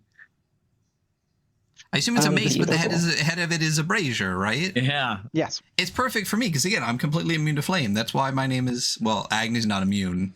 It sucks to be him, but it produces light out to 15 paces. So like if I'm at the edge of the 30, like another 15 is lit up, right? That's right. Yeah, that's right. Yeah. So yeah. I should be able to, like, if I'm the first one that charges, have like these 2 circles of light so we can see all around it. Cannot be bought, must prove yourself to be someone willing to burn the dark. Well, I mean, I'm reignited. I think that's good enough. Yeah. Yeah. So then I would like to strike it with my brazier mace, just like what, you know. Yep. So like all the other rolls in the game, it's your d20 plus your skill plus your ability. So this creature's DR, though, these are one of the harder creatures in the game, is a 22. Oh, so fuck off. Good choice. It's a big number. Yeah. So what am I? What is my physical stat that I'm using for this? Is it physicality? Yeah. Well, so as the player, you pick which one. I assume. I mean, physicality would be what makes sense to me. I'm just most weapons will also determine which one you use. So for yours being a brute weapon, it is physicality. Or it could be endurance. You know, I could do endurance. Yeah. That'd be fine. Yeah. I should have just put my +5 on my physicality that had a +3 and just have a +8 to physicality. That would have been the smart move. But I'm gonna do so that's d20 +3, and then I'm trained, so it's +2, right? So d20 +5, and I have to get above a 22. That's right. Wonderful. I'm very glad I charged this. This was a great choice. I am. I got a total of 20. So you hit. So roll your damage. I said it was a 22. Oh, sorry, it is a 22. Sorry, I'm getting numbers wrong. I'm bad at math. You do miss, I'm afraid. So yeah, you swing just kind of wide. It kind of like the flame in your weapon scared it a bit, and it kind of leans back a little bit. That is your turn. I think Stella, you're up next. All right. What I'm going to do is I'm going to again charge it. But I'm going to attempt to because this thing's like 12 feet tall. I'm going to attempt to like make sure to like fuck up like the lower legs and shit if I can. Nice. Yeah. You can call targets on it for sure. Yeah. And I'm going to say, because it's because this is another thing, one of the moves for a watcher is you can lower the DR of something or increase it based on circumstances that are happening around something. So for example, let's say you were trying to climb a wall and it's raining, you could increase the DR of that check. As it is currently kind of dodging Ryan's wild swings, I'm going to say its DR is currently lowered by 2, so it's currently a DR of 20 for you to attack. So, and I've got the +8 anyways. So, well, never mind. 1. That is a critical failure. So, Shit. The crits in this game are kind of like left as a narrative thing. But I'm going to say that it definitely puts you in a bad situation. It definitely is aware of you, and it seems to be eyeing you up, Stella, as kind of the source, the place it's going to put its ire when it attacks. Yeah. So Hunter, what do you do in this moment? I interpret this as like, this creature has wronged me. It's been hunting me. So I'd like to hex it if that can narratively fit. I'm good with that. Yeah. That makes sense to me. How do I hex things? I pull out like a twig from my bag, but it's like wood that's been like it's like encased in stone, and becomes like a stone piece of wood, and I I snap it and I kind of crumble it and I let the dust fly, and I will hex my foe. Love it. What do you want your hex to do to it? Oh, I would like it to blind the creature. Oh, fantastic. That's a really good hex. Okay. So, yeah, I'm going to agree with you on the component that you've got. That makes sense to me. I will say that it to break its hex, because you are blinding it, all it has to do is lay both its hands on you. And if it can lay both its hands on you, the hex is broken. Perfect. Because if it is blinded, if this works, then yeah. Fuck yeah. I love conditional magic. Fuck yeah. Sick. And then the DR, I'm going to say again, it is distracted. So it's currently got 2 people trying to attack it, even if one of them is doing quite poorly at that. Yeah, we're going to say it's a DR 20. Cool. I have a 5 in presence. Yep. And then I'm trained in natural magic. That's a +2 for trained, right? That's right. So 7 altogether. 16. Oh. Just fails. Nothing bad happens to you. Nothing, the hex just doesn't work effectively. So it you say the words and they just don't seem to quite have an effect at this moment in time. And it's going to be its go. And we're going to die to this thing. It's going to try and slam down on you, Stella. How are you going to react to this? Now you can, again, just take the damage and try and make another attack on it. You can dodge, or you can use a shield. It's kind of up to you how you want to react. I want to try dodging out of the way. Yep. That makes sense. So it's your dodge skill, which I believe you said you were amateur. I am amateur in that. Yep. So you'll get +1. And I guess that's finesse. Yes. All right, so that is +4 on this.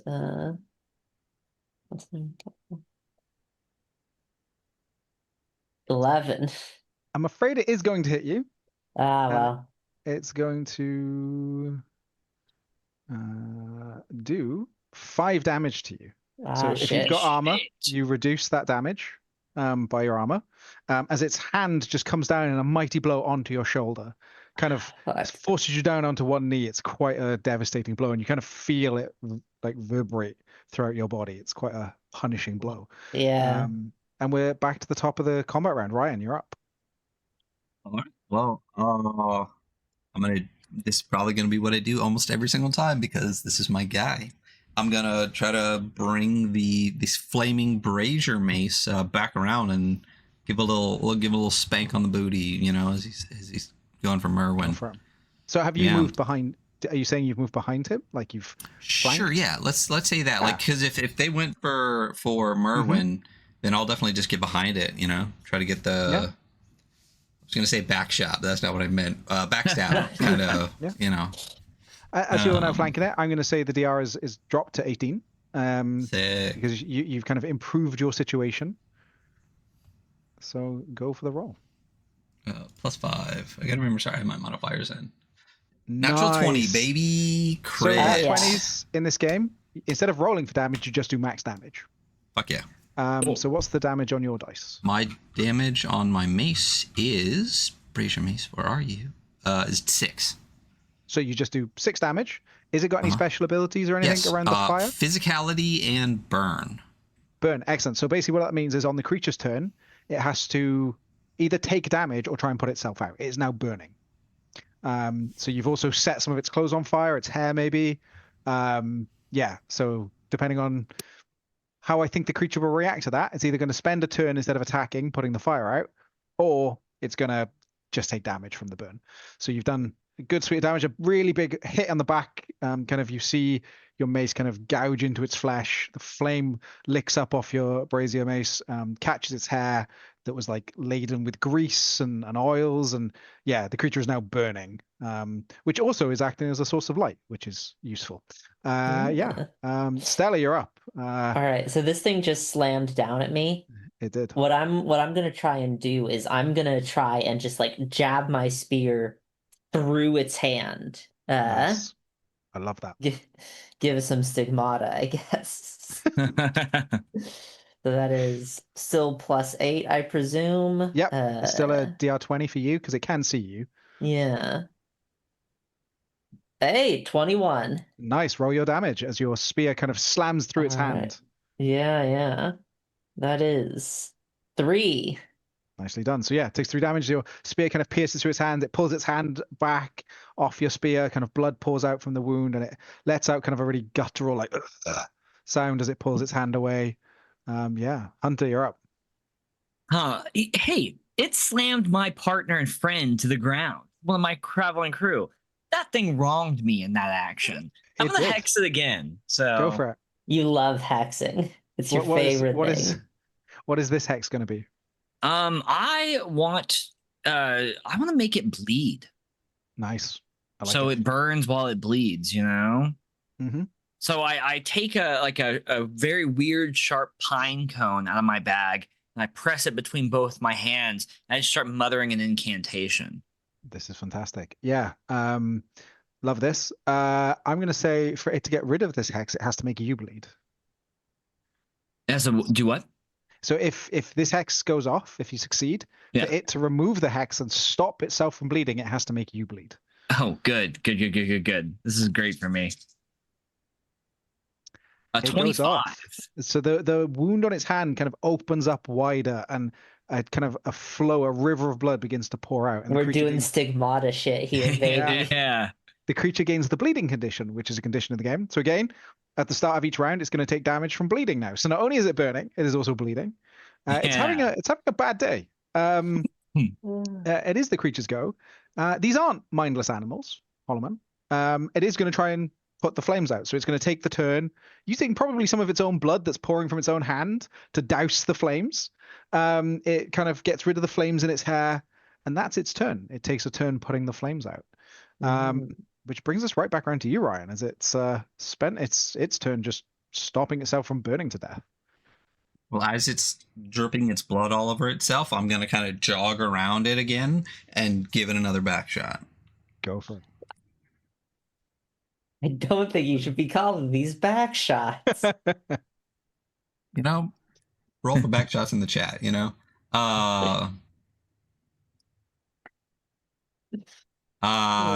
that's only going to be a 12 this time. So as it kind of flails with putting the fire out, it is moving quite erratically, so it's quite hard to get a good kind of swing in on it. And you swing wide. Stella, you're up. I had to hydrate there. Now I'm getting Hunter to hydrate. I'm sure that when I said, "Oh, now everyone's like," now all the fucking people who are watching this on VOD now they've also got to be peer pressured into drinking water. Anyways, so I've got a question because like the hand was right next to me and then it started like bleeding profusely. Mm-hmm. Am I like coated in that blood? Do you want to be? I think so, maybe. I don't think it's good for me mechanically speaking, but I do think we'll say you definitely get some blood on you. Yeah. Yeah. Okay. It was spurting pretty heavily.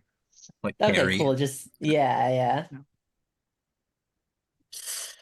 This thing is okay. So I think what I'm gonna at least try to. I'm no longer gonna try to attack the hand. I think I'm gonna go for like the legs in hopes Nice. I can like, immobilize it to some degree. Sure. So I'm gonna like just slash, kind of aiming towards like the back of the calves or whatever with my spear. Go for it. All right, that is. One thing that I at first I 12. Damn it. Uh, One thing I really like about Double D dice is at first I was like, oh, this kind of sucks because like the modifier increments are 1, 3, and 5. But I was just like, that's a little bit annoying to have to construct the number instead of just like being able to enter it in. But like they chose good numbers for entering that stuff in. Yeah. Yeah. Hunter, you're up. What are you gonna do? This thing is bleeding. It's flailing. So the reason I keep using hex is because I'm a dumb boy, and I put 1 in physicality, even though I took a dirk, because I was like physical weapon. So I have 0 in finesse. So stabbing it is with the dirk is not really an option for me. It's gonna be pretty tricky, yeah. So can I keep hexing it? Yeah, there's fuck yeah. You can't. I think I'm gonna try blind it again. Okay.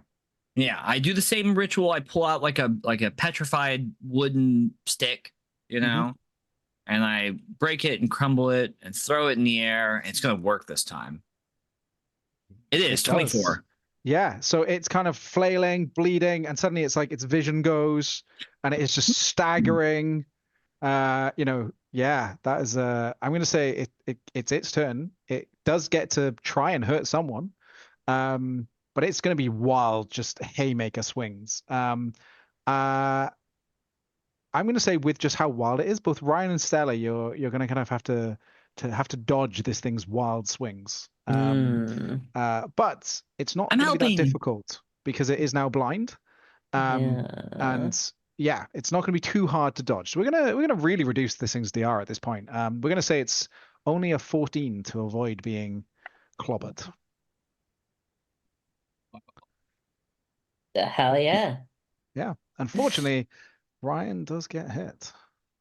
I am a slow boy. I'm a slow, burnt, undead thing. 3 damage minus your armor. Oh, my armor is 3.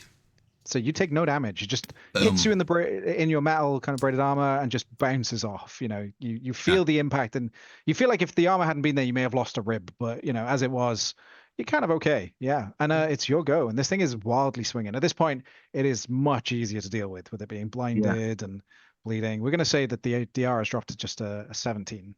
I think it flips me, and I actually just kind of use the momentum of that to kind of like spin like right around its hand and try to hit it with the brazier mace again. Go for it. Once again, going with I really should have just put a +8. It's a one shot. Why don't I go +8? That's a 16.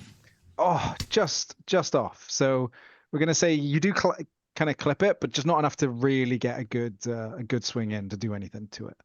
Stella, you're up. All right, I am dead set on trying to like trip this thing up and like get at its ankles and maybe just because if it's on the ground, you can just right in the face, really. So I'm gonna make another swing trying to swipe at the calves. Go for it. Back of the calves. That is a 19. Yeah, roll some damage. Hell yeah. That's a 4. Excellent. Yeah, you get a good stab into its calf. It kind of does stumble over. The back of its legs all cut up now as well. It's looking pretty injured at this point. You get the sense that it's going to want to get out of here soon. So one of the other mechanics in Run for the Dark is all monsters have 2 HP stats. One is their total HP, and one is the HP at which they have left that they will actually flee the fight. So this creature is going to flee the fight at some point. Some creatures don't have that because they're mindless and might stay in a fight forever. But intelligent creatures, but some creatures like this, they're not going to just stay around and take punishment forever. They are going to try and flee. But this thing's going to maybe find fleeing hard, given that it's blind, bleeding, and burnt, and all the other things that you've done to it. Hunter, you're up. This thing looks very wounded. gonna try to stab it with my dirt, even though I for it. only have a +1 to it. So Yeah. Well, I'm going to say with it being tripped up, blind, bleeding, burnt, its DR is going to have dropped to a 14 for you. So there's a chance you can get in there and roll some damage. yeah, 18. Yeah, so I do 1d4 damage with the dirt. I rolled a 4. Oh no, I rolled a 1. Damn.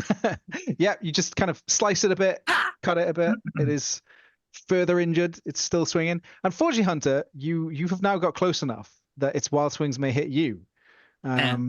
So how are you going to avoid this thing's wild final swings? I'm an amateur dodger. Go for it. It's pretty easy to dodge. We're going with a 14 again. Yeah, I'm going to dodge. Can I use insight? Because I've been watching it. Perfect. Yeah. So that should be a +5. I have a 4 to insight and then an amateur dodging. A 24. You dodge. Oh, yeah. Fully just like step away, step back, as it just swings wildly at you. Ryan, how are you putting this? I'm getting tired from carrying the party right now, man. I'm telling you. Ryan, how are you going to put this thing out of its misery? It's injured. It's blind. It's bleeding. It's on its all fours at this point. Yeah, I mean, if its face is at head level, I'm just gonna come in with the mace and just overhand, just try to crush down its It'll be an 18. Yeah, you hit, roll some damage. There is like one number that I was gonna say if you roll a 1, it's still up, but a 4, it's gone. Yeah. What do you do to it?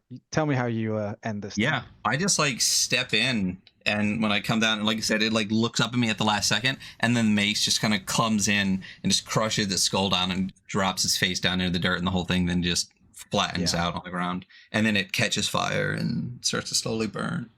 Yeah, it catches fire again. You've got blood pouring from its hand wound. It's done. It's dead. You guys have killed this Hollow Man. Yeah. Oh. Good. Nice. Good. Let's collect some of its blood. Okay, you collect some of its blood. And I'll take an eye too, just in case. Yeah. Fair. Roll me a harvesting roll. Oh fuck! I didn't take harvesting. I took healing. God damn it. Yeah, I'll still do it. Tell you to take healing, not harvesting. He's like, no, don't take harvesting. Yeah. I was like, I want to harvest. Yeah. Do you think that would be for a mental stat? Mm-hmm. Insight again, just because. Yeah. Cool. And then I also get a -1. So I rolled a 14. Yeah, that's good enough. Yeah, you cut out an eye and gather some blood. Is it wearing clothes of any kind? Like, it's kind of naked in the picture. Yeah, it's wearing chinos. Yeah. It's not really wearing Jinkos, is that what you said? Yeah, I said chinos, but Jinkos is funnier. It does have some rope around its waist, and there is like a big sack kind of tied to its waist. Oh. I would like to go through the creature's sack. Okay. You find a couple of things. So the first thing you find is a bunch of bones. They are still kind of stained red with gore and viscera. Are they lower legs? They might be some lower leg bones. All right. You also find a skull on a staff with a symbol kind of painted in between the eyes of the skull. Yeah. Yeah. I'm gonna pull that out, kind of give it a once over, and then so you hold it for a moment. Yeah. Yeah. So you take 1 point of darkness within. Sick. Dope. And suddenly you realize you can actually see into the dark. Oh.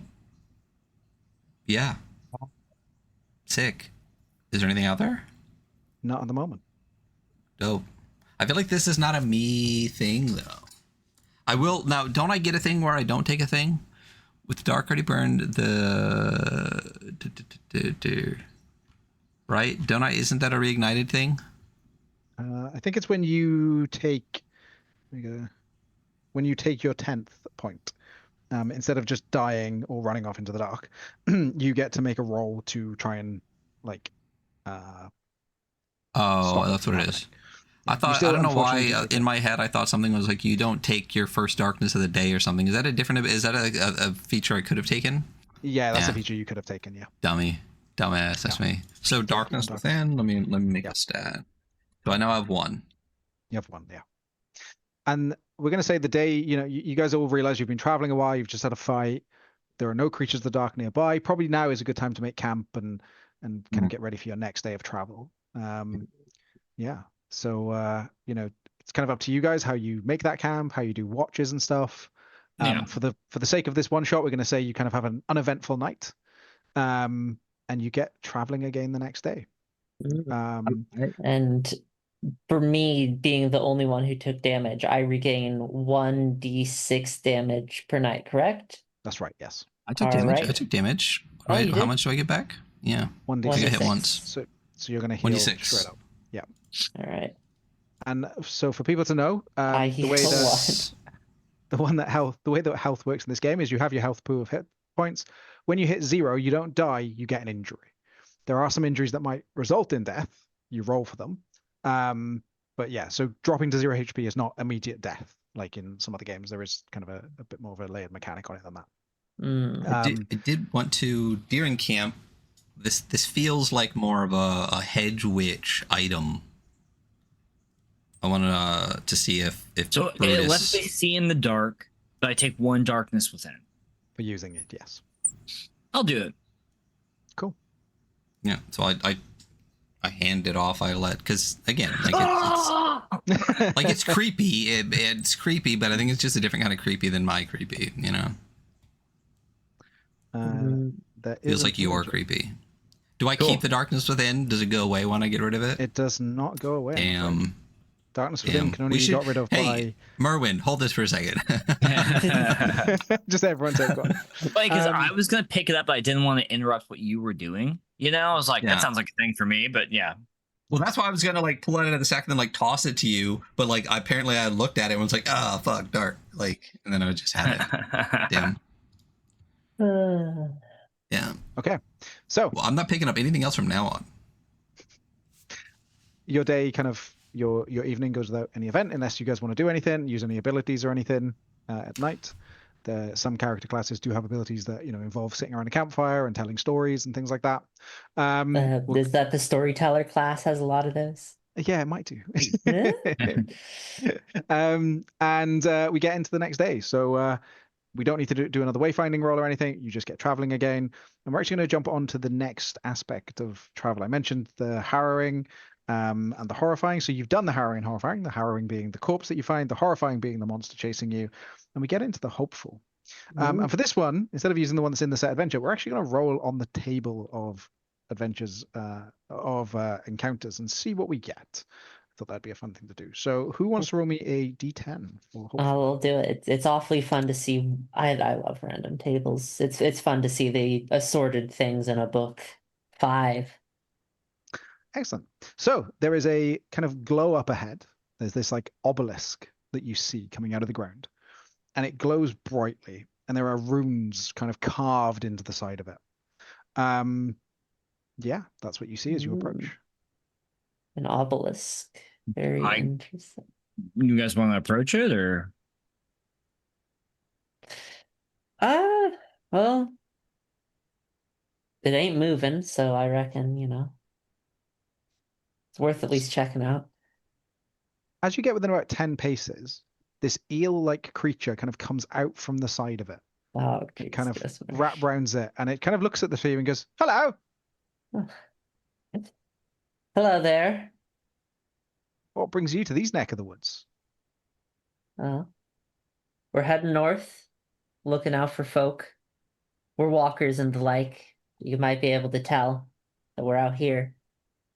What brings you into the woods? Ain't you normally, down below in the water? Oh no, I live in this here rock. Huh?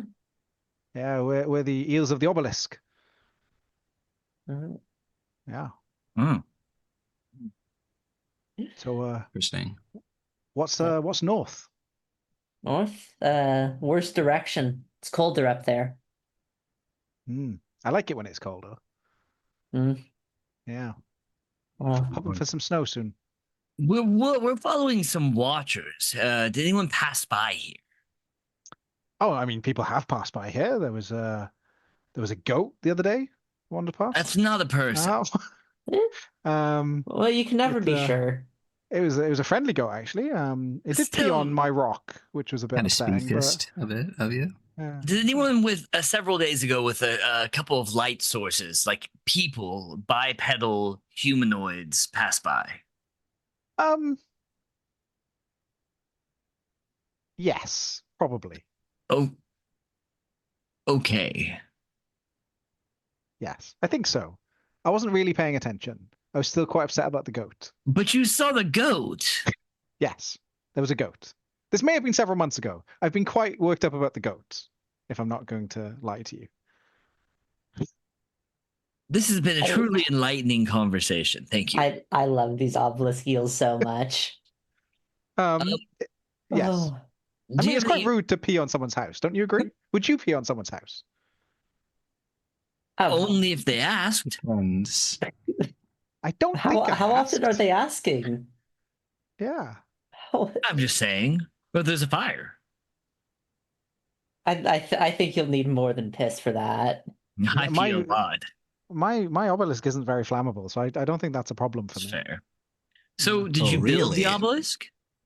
Well, yes, in a way. In what way? In the way that I built it. That's just yes, then. Is the obelisk your mom? No. It's more like my cocoon. Okay. Describe what this guy looks like again.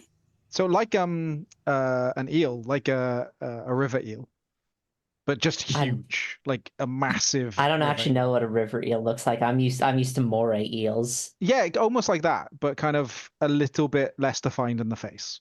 Oh, much smoother. Much smoother. Yeah. Do you metamorphosize at all? Well, eels... that's a rude question to ask someone on the first meeting. I mean, eels love to do that kind of stuff, though, don't you? Start as a glass eel, and then you get bigger, greener, stuff like that. Yeah, but we don't like to talk about that. It's embarrassing. Do you have any knowledge of any magics or esoteric knowledge that I could perchance learn from you, Grace Eel? Yes, you shouldn't eat red apples on a Tuesday. Why? I don't know. Someone once told me it, and I just never have. Do you eat apples often? I'm not really sure what an apple is. Next time I pass by here, I'll bring you an apple. I'll make sure it's a green one. Yes, or not on a Tuesday. Well, this has been a truly illuminating conversation, but I think we should be getting along. Yeah. If you see a goat, can you tell it not to pee on people's homes? Sure. Thank you. Appreciate it. Do you guys just keep traveling? Yeah. Yeah. I love those eels. They're wonderful. Yeah. So you've just encountered an obelisk eel. So you head off, head north, and eventually, kind of towards the end of the day, you come to the outskirts of a town. And before you even reach the town, the dark seems to kind of pull back away, and almost that you can see the stars for the first time in probably months. And that's because the whole town is glowing from within. There is this kind of greenish glow coming off the town. The town has palisade walls, so this glow is like seen above the palisade walls. So you can see the walls of the town, this glow, and then the gates of the town. And the gates of the town are slightly ajar.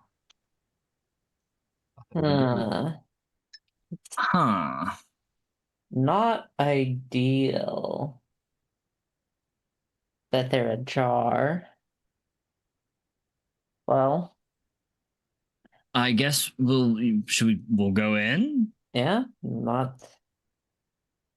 I'm assuming not much light, right? Yeah. So you kind of enter the town, and you see immediately buildings are overgrown with fungi that is glowing brightly. Across the Mm. paths, you see vein-like growths extending between houses. Yeah, so that's what you can see at the moment. Do you go further into town? Do you just stop and look from here? I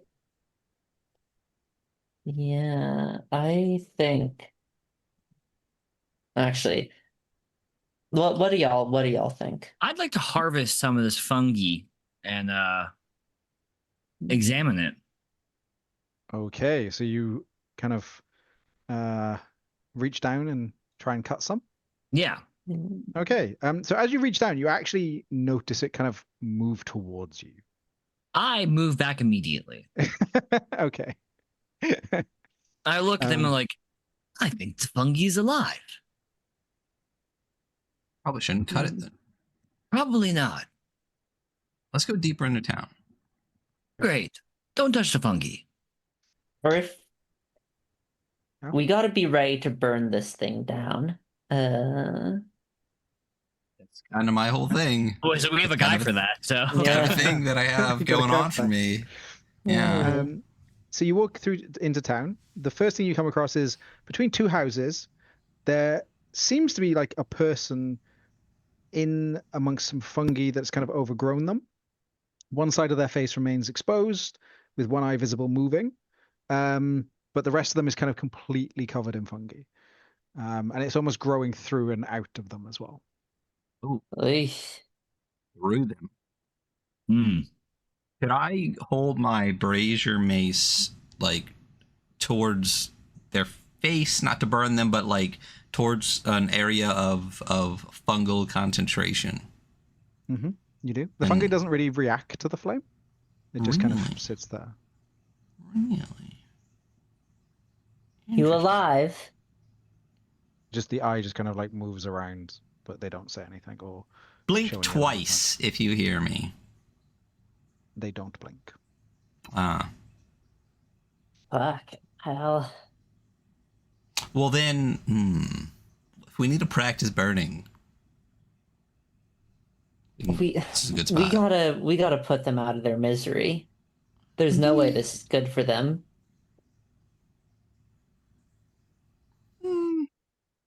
All right, do it. I'm sure. Why don't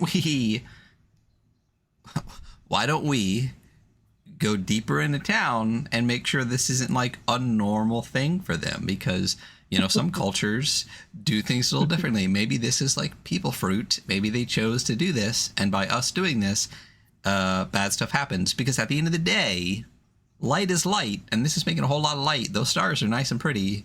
Let's just make sure before we start killing people. No, you should burn a part of the fungus. See what happens. I'm gonna just keep clomping and creaking into fine. town more. All right. As you keep walking into town, this door opens on one of the houses, and you see like someone's face poke around the door, and they go, "Oh shit, you're not get in here, quick!" We bustle in. Yeah. Yeah, we're going. He slams the door behind you, and it kind of you see this person that's kind of they look quite tired, and they're like, "Oh my god, have you just got here? Just Yeah. in town, maybe 20 minutes or so. Do you have any water? I'm deeply dehydrated." Hell yeah, I'll drink to that. Yeah. Everyone take a sip. Do you give them any? I don't Oh, drink yeah. any water. Yeah. So they drink some water and they hand it back and they go, "Thank you. Sorry. Oh man, it's been. Do you have light? Do you have light with you?" Yes. Yeah. I'm pretty sure you could see that clearly. We are. Yes. Can we leave then? We should get out of here quickly before they come back. Who? The townspeople and the person I came here with. I believe they have become whatever the townspeople are. The fungus thing. Yes. I think it infects people. Oh, good. Let's burn the fungus now. We let's burn it when we're out of here and we can't breathe it in. We should definitely get out of here soon. Yeah. I managed to get away from them and hide in this house, but I've been stuck here for a while, and yeah, I can't believe. Has there been What? anyone else? Well, there was the person I came here with, Relio. They unfortunately succumbed to the townsfolk. They were dragged away, and then they came back, and I didn't quite trust what they were saying. What's your name? My name is Ryla. Did you just say the other guy's name was Rilo? Theirs is Riley-O. This is Ryla. Leo. Yeah. Okay. Now, listen, you. Yes. What was your friend saying when they came back? They were asking for me to let them in, that they were safe and they were fine, but they didn't sound right. Were they asking for water? No. Let's start to exit. You walk in front, though, since you're so knowledgeable about this place. I mean, I came down the street and hid in the Perfect. house. Great. Yeah. Sounds good to me. Okay. Oh, yeah, that makes sense. So kind of opens the door and kind of looks around and starts walking. And do you follow? Yeah. And then you hear what sounds like quite a lot of people running after you. God. And you Yeah, kind of haul turn around ass. We're hauling ass. and you see this kind of probably like 20 people with various like mushrooms growing out of their eyes and out of their skin and mouths just barreling towards you. So what do you do? I'm fucking running. Just running? Yeah. I'm also running.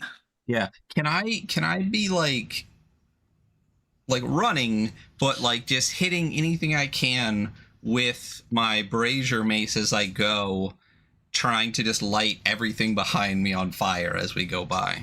Yeah. So for the run, it's an athletics check. So if anyone is untrained, it's -1. If you're trained, add anything. For you, Ryan, we're going to say the same thing. You're just trying to light and run as you go to try and get away from these things. Oh, you know what? I also have, and I don't know if this will help me, I have coals. Oh, you're going to throw those out to set fire as well? Could I not just like be lighting, but also literally light and just like basically like fucking grenade these like coals into like the most burnable looking shit? Yeah. I don't know if that helps me at all. We're saving the town. Yeah. Yeah, This isn't the town that we were looking for, right? This was the town you were looking for.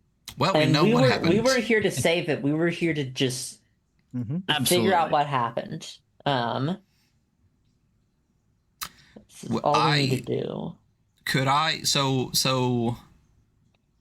what am I adding for all of this? So it's for running, it's up to you whether you're using physicality to just kind of brute strength it, endurance to just try and like endurance run it, agility to just be quick and dodgy. It's kind of up to you which of your physical stats you want to use for athleticism. But it is an athleticism check, so it's if you're not trained in it, it is -1. If you are amateur, +1, trained +2. And then one of your physical stats. Well, I will make an endurance check, and I will also have a -1, so I'll do a flat D20. Yeah, I'm gonna do physicality -1, so it's just +3. That's a critical success on my end. So you're 14 for me. You're just absolutely hauling ass. Ryan, you're doing pretty well throwing those coals. Hunter, on the other hand, you are quickly falling behind, and unless someone does something to help you or you do something, these townsfolk are going to catch up with you. Could I see him falling behind? Could I turn around and take like my coals and like kind of like throw them over him at the people in the front? Yeah, you can definitely make an attack with the coals. So this is definitely. Are you trained in throwing coals at people? I was gonna take that skill. Well, I'm trained in combat. We'll say it's probably a physicality roll, as you're just, as hard as you can throwing these things at them. And just take a physicality roll. Well, and they're on fire. They are on fire. Yeah. Which you can do because that's a pretty good roll because the DR of these things that are chasing you is a DR 14. So yeah, you do like hit a couple of them with the coals, and it definitely kind of buys Hunter a bit more time. The guy that's with you, by the way, is also running. He's running and is making it to the gates as well. Yeah, Hunter, you're still like a 3 was a pretty bad roll.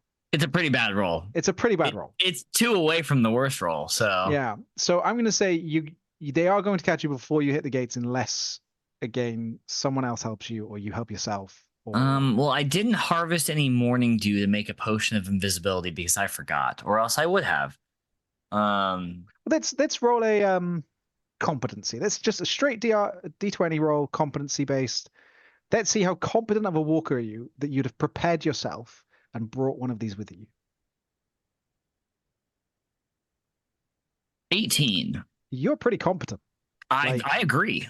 Yeah, like, you planned ahead. You brought an invisibility potion because, you might have to run away from a townfolk of fungi-infected people. Yeah. That's a thing that might happen to you. So, you take the potion out and drink it, I take it? I absolutely do. Excellent. So, yep, you down this potion and you're invisible. We didn't actually say whether it works in your clothes or not. I'm going to say it does, just to be kind. It's very nice of you. And yeah, you all make it out of town. This guy in tow. What you notice is the townsfolk do come out of the town, but where they get to where the light ends, they stop. So they don't come out into the dark. Interesting. And some of the town is slightly on fire now, thanks to Ryan and his many calls and things he's done. So yeah. Good job, Ryan. And you actually see the townsfolk putting the fire out. I would like to. You said wooden palisades around the whole thing, right? Yeah. I would like to just walk around the entire town, lighting all of the palisades on fire. Yeah. I'm just gonna. What would that be for a roll? It's gonna be a low DR, but let's just make a. What skill would you use for that, or what stat would you use? Endurance, because it's a big town and I gotta walk far. That makes sense. Yeah, roll an endurance test. Yeah. And then am I adding any skill to that? Can I? I think it's just. I'm not even going to give you a -1. We're just going to make an endurance roll. All right. It'd be a 12. Yeah, I was going to set the DR as a 10. So yeah, you walk around town. It takes you a while, so the rest are waiting for you quite some time. Unfortunately, that means you do spend a bit more time around town. So I do need you to just roll me another endurance test. No minus or anything. Just D20, add your endurance. 17. Okay. I'm not going to tell you what happens. You spend some time around the fungi and you set it on fire. If there's any magic, my bones hurt, and there's no magic. That makes it so much better what happened back there. I'm glad that it was entirely mundane, the ways in which someone became fused to a wall. Yeah. And with that, as it is getting late, we will say that how do you react to this guy that you rescued? What do you do with him? I trust him. You're welcome. Bye. And we kick him out of the torchlight. I don't trust him. No. I don't either. I say when I get back, we're doing the whole fucking zombie movie thing, and this man is stripping naked, and we're looking for any fungi sticking out of him. Okay, I like that. So we might pick that up on another stream then, as I think that's probably a good place after a couple of hours of play to wrap. Cavity search in part 2. Yeah, we can get into the cavity search in part 2. So yeah, you found the town.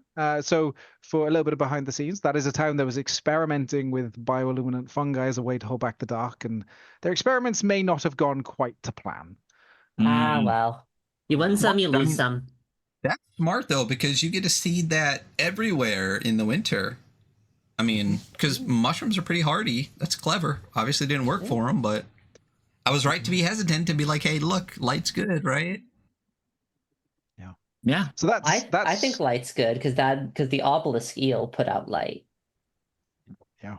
I love that thing so much. It's The so Overseers wonderful. are one of my favorite things in the game. So basically, they are helpful to walkers and they are considered goods. They also, though, basically constantly are having a conversation that is different to the one you're trying to have. That is the descriptor for them. So yeah, I love magical little dolts. And in a game I'm currently playing, there's two sets of magical doors that hate each other.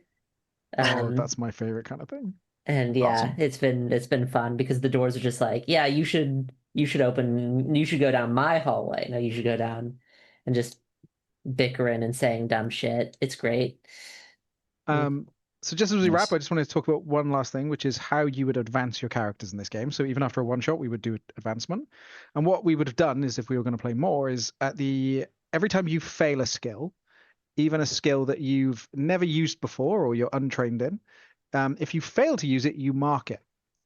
And every time you fail to use a skill, there's a chance that you could actually have learned something from your failure at the end of the session and actually become trained in that skill. So you test to see then if you can become trained. And then that's the skill advancement. And for class advancement, that happens after you've come back from the dark. So every time you complete a journey into the dark and find yourself back in a town, you can advance your class. So there are two types of advancement in the game. One that happens essentially every session and one that happens every time you've completed a journey in the dark.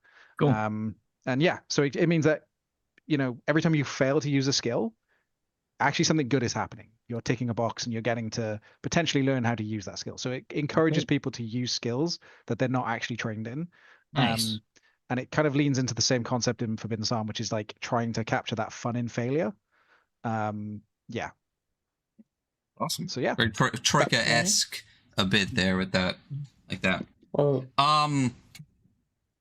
Run from the dark. Well, I was gonna say it's actually the opposite of Troika, because Troika is when you succeed at something. I remember this because I brought it up to CK, and he told me that Christian Kessler, the layout artist, he told me that I had a false idea of how people learn, because people don't learn from mistakes; they learn from doing it right. And that just stuck in my brain. I don't. Yeah. Well, okay. Run from the Dark. This is coming. This is coming soon. When is Run from the Dark coming out, and where's it coming out on? Yeah, so it's going to be Kickstarter, as all my projects tend to be. We're looking at towards the end of the year. I've got another Kickstarter running at the moment, and I only ever bring a project to Kickstarter once one is finished and fulfilled and everything. So we are looking around October deadline for it. The book. This is the test print of it. The book is going to be this kind of size, royal size, about 300 pages. I'm hoping, I'm currently talking to printers about doing this, that there's going to be a book sleeve. I hate book sleeves because they usually don't serve a purpose, but this one inside will be the map of the world. Cool. So you'll have a book sleeve that actually doubles up as your world map. There'll be different tiers with some extras. Like I said, we've got custom little critters that you're going to be able to get. There's going to be bags of the coins that are used in the game, which are actually just frags of rock, these glow rocks. And there's also going to be a Forbidden Psalm supplement as well, which will take some of the mechanics of Run for the Dark and actually give a miniatures version of it for those people that only follow me for miniatures games. So yeah, that's the plan for the Kickstarter. Yeah, so the book is feature complete. It needs a good edit to correct all of my terrible grammar and spelling. And yeah, otherwise it's pretty much good to go. There is a play test version. If you want a copy of that, you can hit me up on Discord, Patreon, Blue Sky, whatever, and let me know that you want a copy. And you can get hold of the playtest version, which is a stripped back kind of 130 page version that has a starting adventure in it and the core rules as well. So cool. I had a blast. Cool. So, yeah. I just want to point this entire shelf from end to end is all you. Is just all Forbidden Psalm and whatnot. That's like 5 years. So of my life. Yeah, I can turn this a little bit. We can fill in some more space right here, and very excited. October definitely means that we could definitely run this again. Yeah. So maybe we'll continue this with our little friend here. I wrote my character sheet into a doc this time, so I wouldn't lose it.